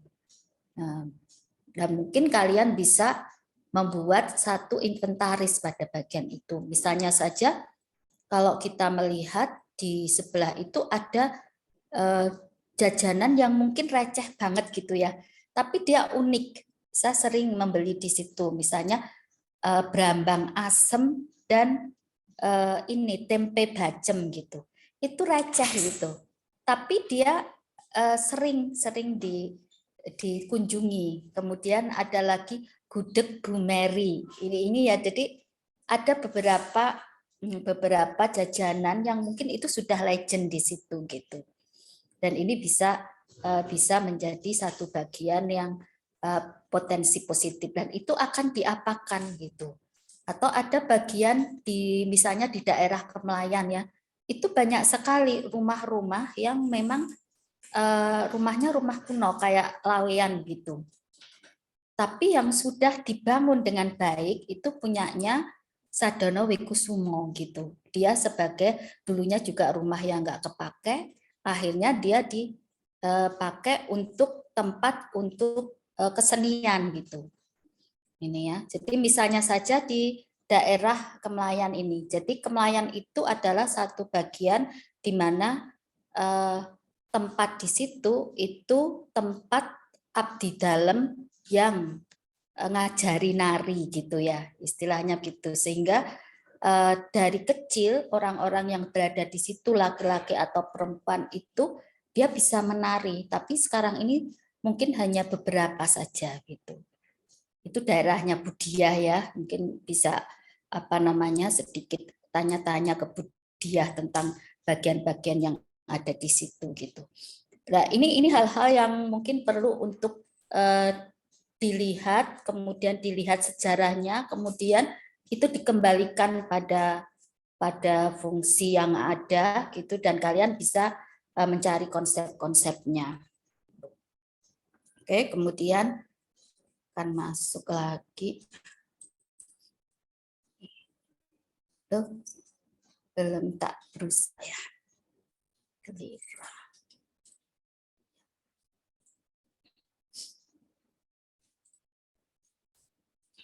Nih, jadi di sini ini kita bisa melihat ya, misalnya untuk tetapkan untuk sasarannya. Sasarannya itu apa gitu. Terserah kalian gitu ya. Misalnya terintegrasinya koridor Gatsu dan Ngarsopuran dengan pemukiman atau kawasan di sekitarnya.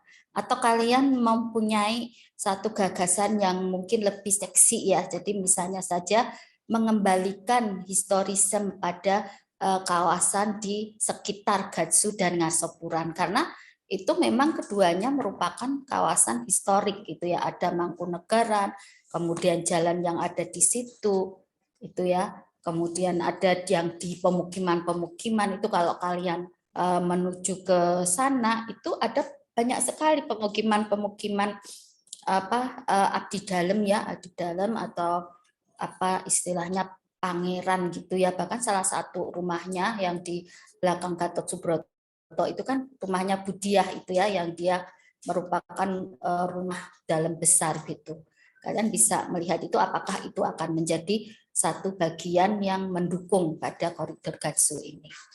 Kemudian data collecting-nya ini bisa existing site, kemudian bangunan yang ada di sana, pemakainya siapa gitu ya.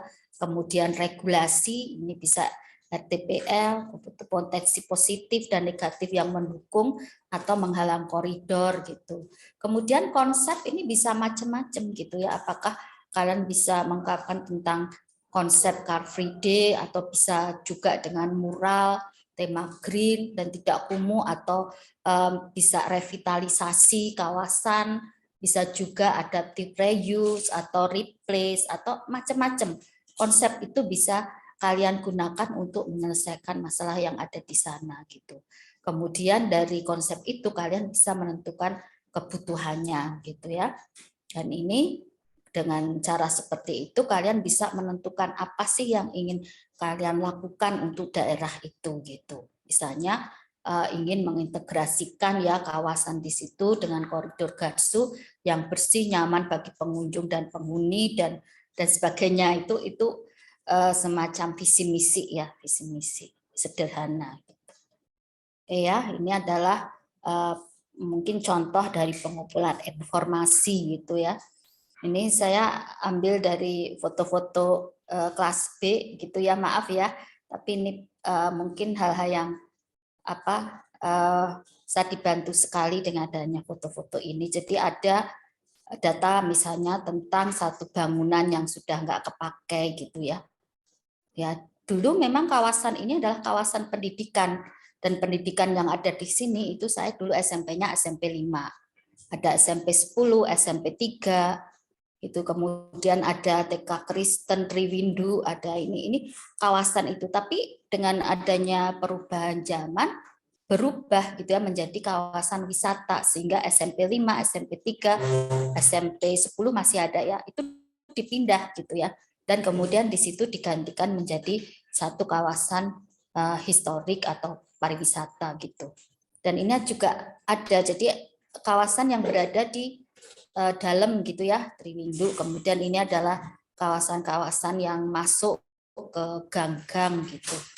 Kemudian di sini di bagian Gatsu itu ada ciri-ciri khas tertentu gitu. Kalau kalian ingin mengintegrasikan, maka dengan sendirinya kawasan itu mungkin tidak akan berada di sini saja, tapi juga akan masuk di gang ini sehingga memiliki satu karakter yang mungkin sama gitu ya, terintegrasi gitu. Nah, mungkin ini misalnya ada seperti ini, mural seperti ini kalau kita sebagai Islam, oh ini nggak bagus berada di sini, itu bisa saja itu dipakai sebagai satu potensi yang nggak bagus gitu. Kemudian ada rumah-rumah lama gitu ya, rumah-rumah bangunan lama, ada ini tempat untuk souvenir, ada apalagi. Kemudian di bagian masuk-masuk kawasan yang penting justru bukan pada bagian koridor Gatsu itu, tapi justru pada bagian wilayah-wilayah yang di belakang dari terbentuknya Gatsu itu. Jadi inti dari Stupa 6 kalau kita diskusikanlah dulu itu adalah pembangunan di Surakarta itu cepat sekali ya, dan sifatnya itu tidak melihat semuanya menjadi satu program untuk pembangunan gitu, tapi spot-spot saja, dan salah satunya adalah 16 spot itu. Dan pembangunan spot-spot ini ternyata tidak selama ini belum diikuti oleh wilayah-wilayah yang ada gitu. Dan untuk mengantisipasi itu, maka kita sebagai calon arsitek itu ikut membuat satu perencanaan yang mendukung pada kawasan yang sudah direncanakan itu. Nah, dengan cara apa ya? Tadi itu kita merencanakan pada kawasan di wilayah 50 hektar gitu ya. Nah, untuk teritorinya tadi Bu Indra sudah sangat kuat gitu ya, kuat untuk menjelaskan itu. Oke. Kemudian ini adalah pencarian solusi kreatif. Itu seperti apa? Kita bisa ya, misalnya ini adalah datanya, informasinya ini seperti ini ya, ini data awal. Konsepnya apa? Oh, konsepnya kita adaptive reuse aja gitu ya. Misalnya untuk bangunan-bangunan lama ini bisa diadaptive reuse sebagai apa?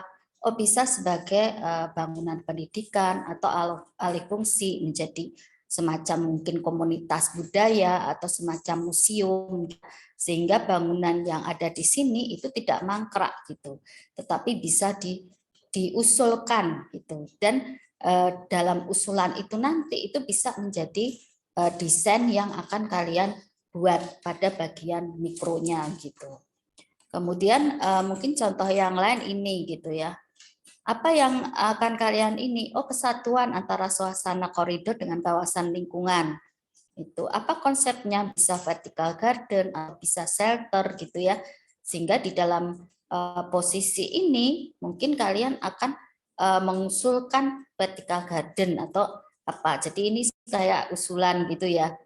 Alternatif 1 ada vertical garden, alternatif 2 apakah sebagai shelter. Kemudian di bagian kawasan itu, ini contoh saja ya, ini contoh bodon gitu ya. Oh, ini ada alternatif 1, mungkin di situ ada vertical garden sehingga orang masuk ke sana itu menjadi lebih nyaman. Ini ya, ini seperti mungkin di Lawean gitu ya. Lawean itu kita lihat bahwa dengan berkembangnya Lawean sebagai satu tempat wisata batik ya, maka ada satu lorong-lorong gitu ya, lorong-lorong yang menuju pada produksi-produksi batik di kampung.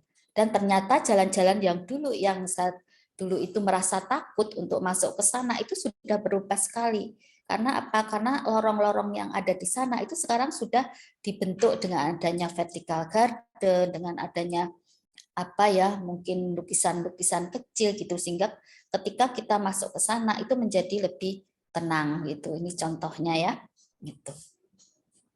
Kemudian ini adalah solusi yang terbaik itu seperti apa gitu. Mungkin itu ya yang bisa saya sampaikan gitu. Ini jadi saya tidak lama gitu, tidak banyak.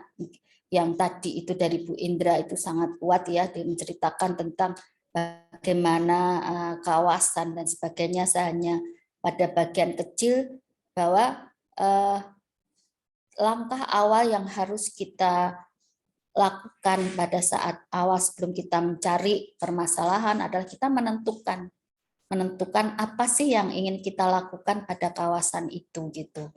Konsepnya seperti apa atau tujuannya seperti apa agar kita mampu untuk mendesain pada bagian yang di sana ini bagian yang mendukung untuk tujuan itu apa, bagian yang tidak mendukung itu apa, dan nanti kita bisa mengusulkan ini menjadi apa, dan ini misalnya ini tidak harus berada di sana gitu ya. Itu bisa saja kita mengusulkan hal yang lain gitu. Mungkin itu Bu Indra itu dan teman-teman semuanya apa yang bisa saya berikan untuk kuliah hari ini. Kalau ada pertanyaan bisa langsung raise hand.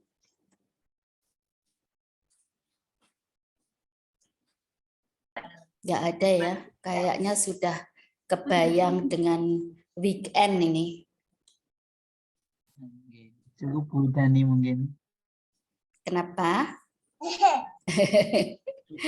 Iya, itu ya.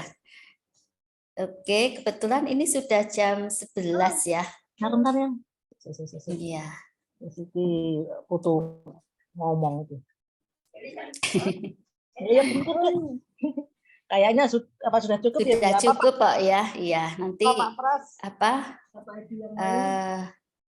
Ini saya kira dari teman-teman semuanya harus sudah mengumpulkan untuk produk yang pertama ya kepada dosen masing-masing gitu. Kalau di tempat saya mungkin sementara bisa dikirim ke email saya atau ke WA saya untuk hasil dari inventaris atau pendataan yang ada di wilayah masing-masing gitu. Serta mungkin sedikit mengidentifikasi untuk permasalahan-permasalahan yang ada di sana gitu.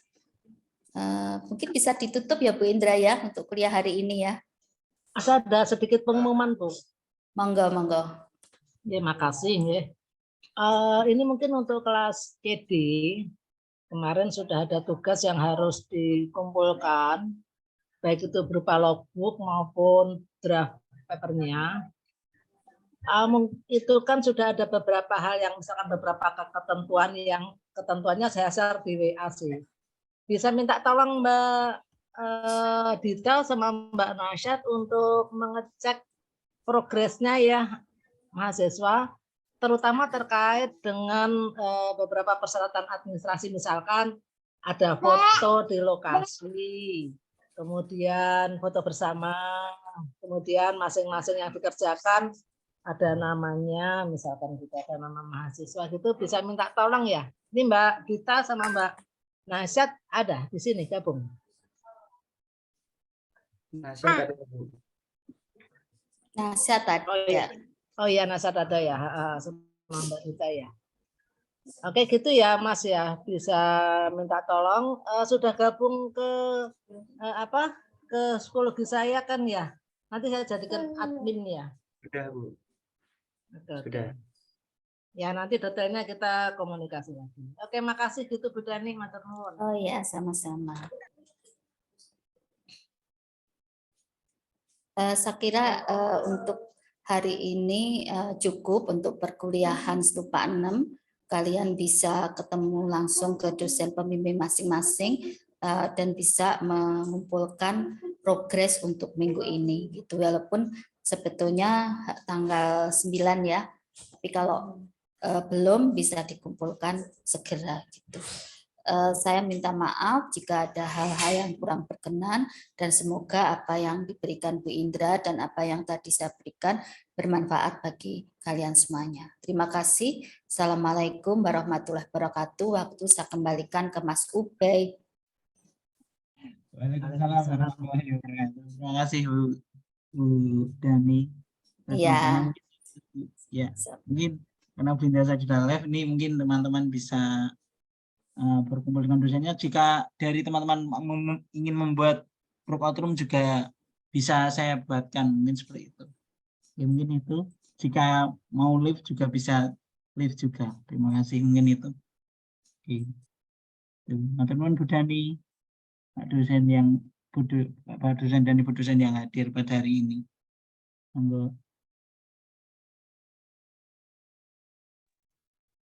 Saya izin keluar ya Mas ya. Iya Bu Indra, monggo. Assalamualaikum. Waalaikumsalam warahmatullahi wabarakatuh.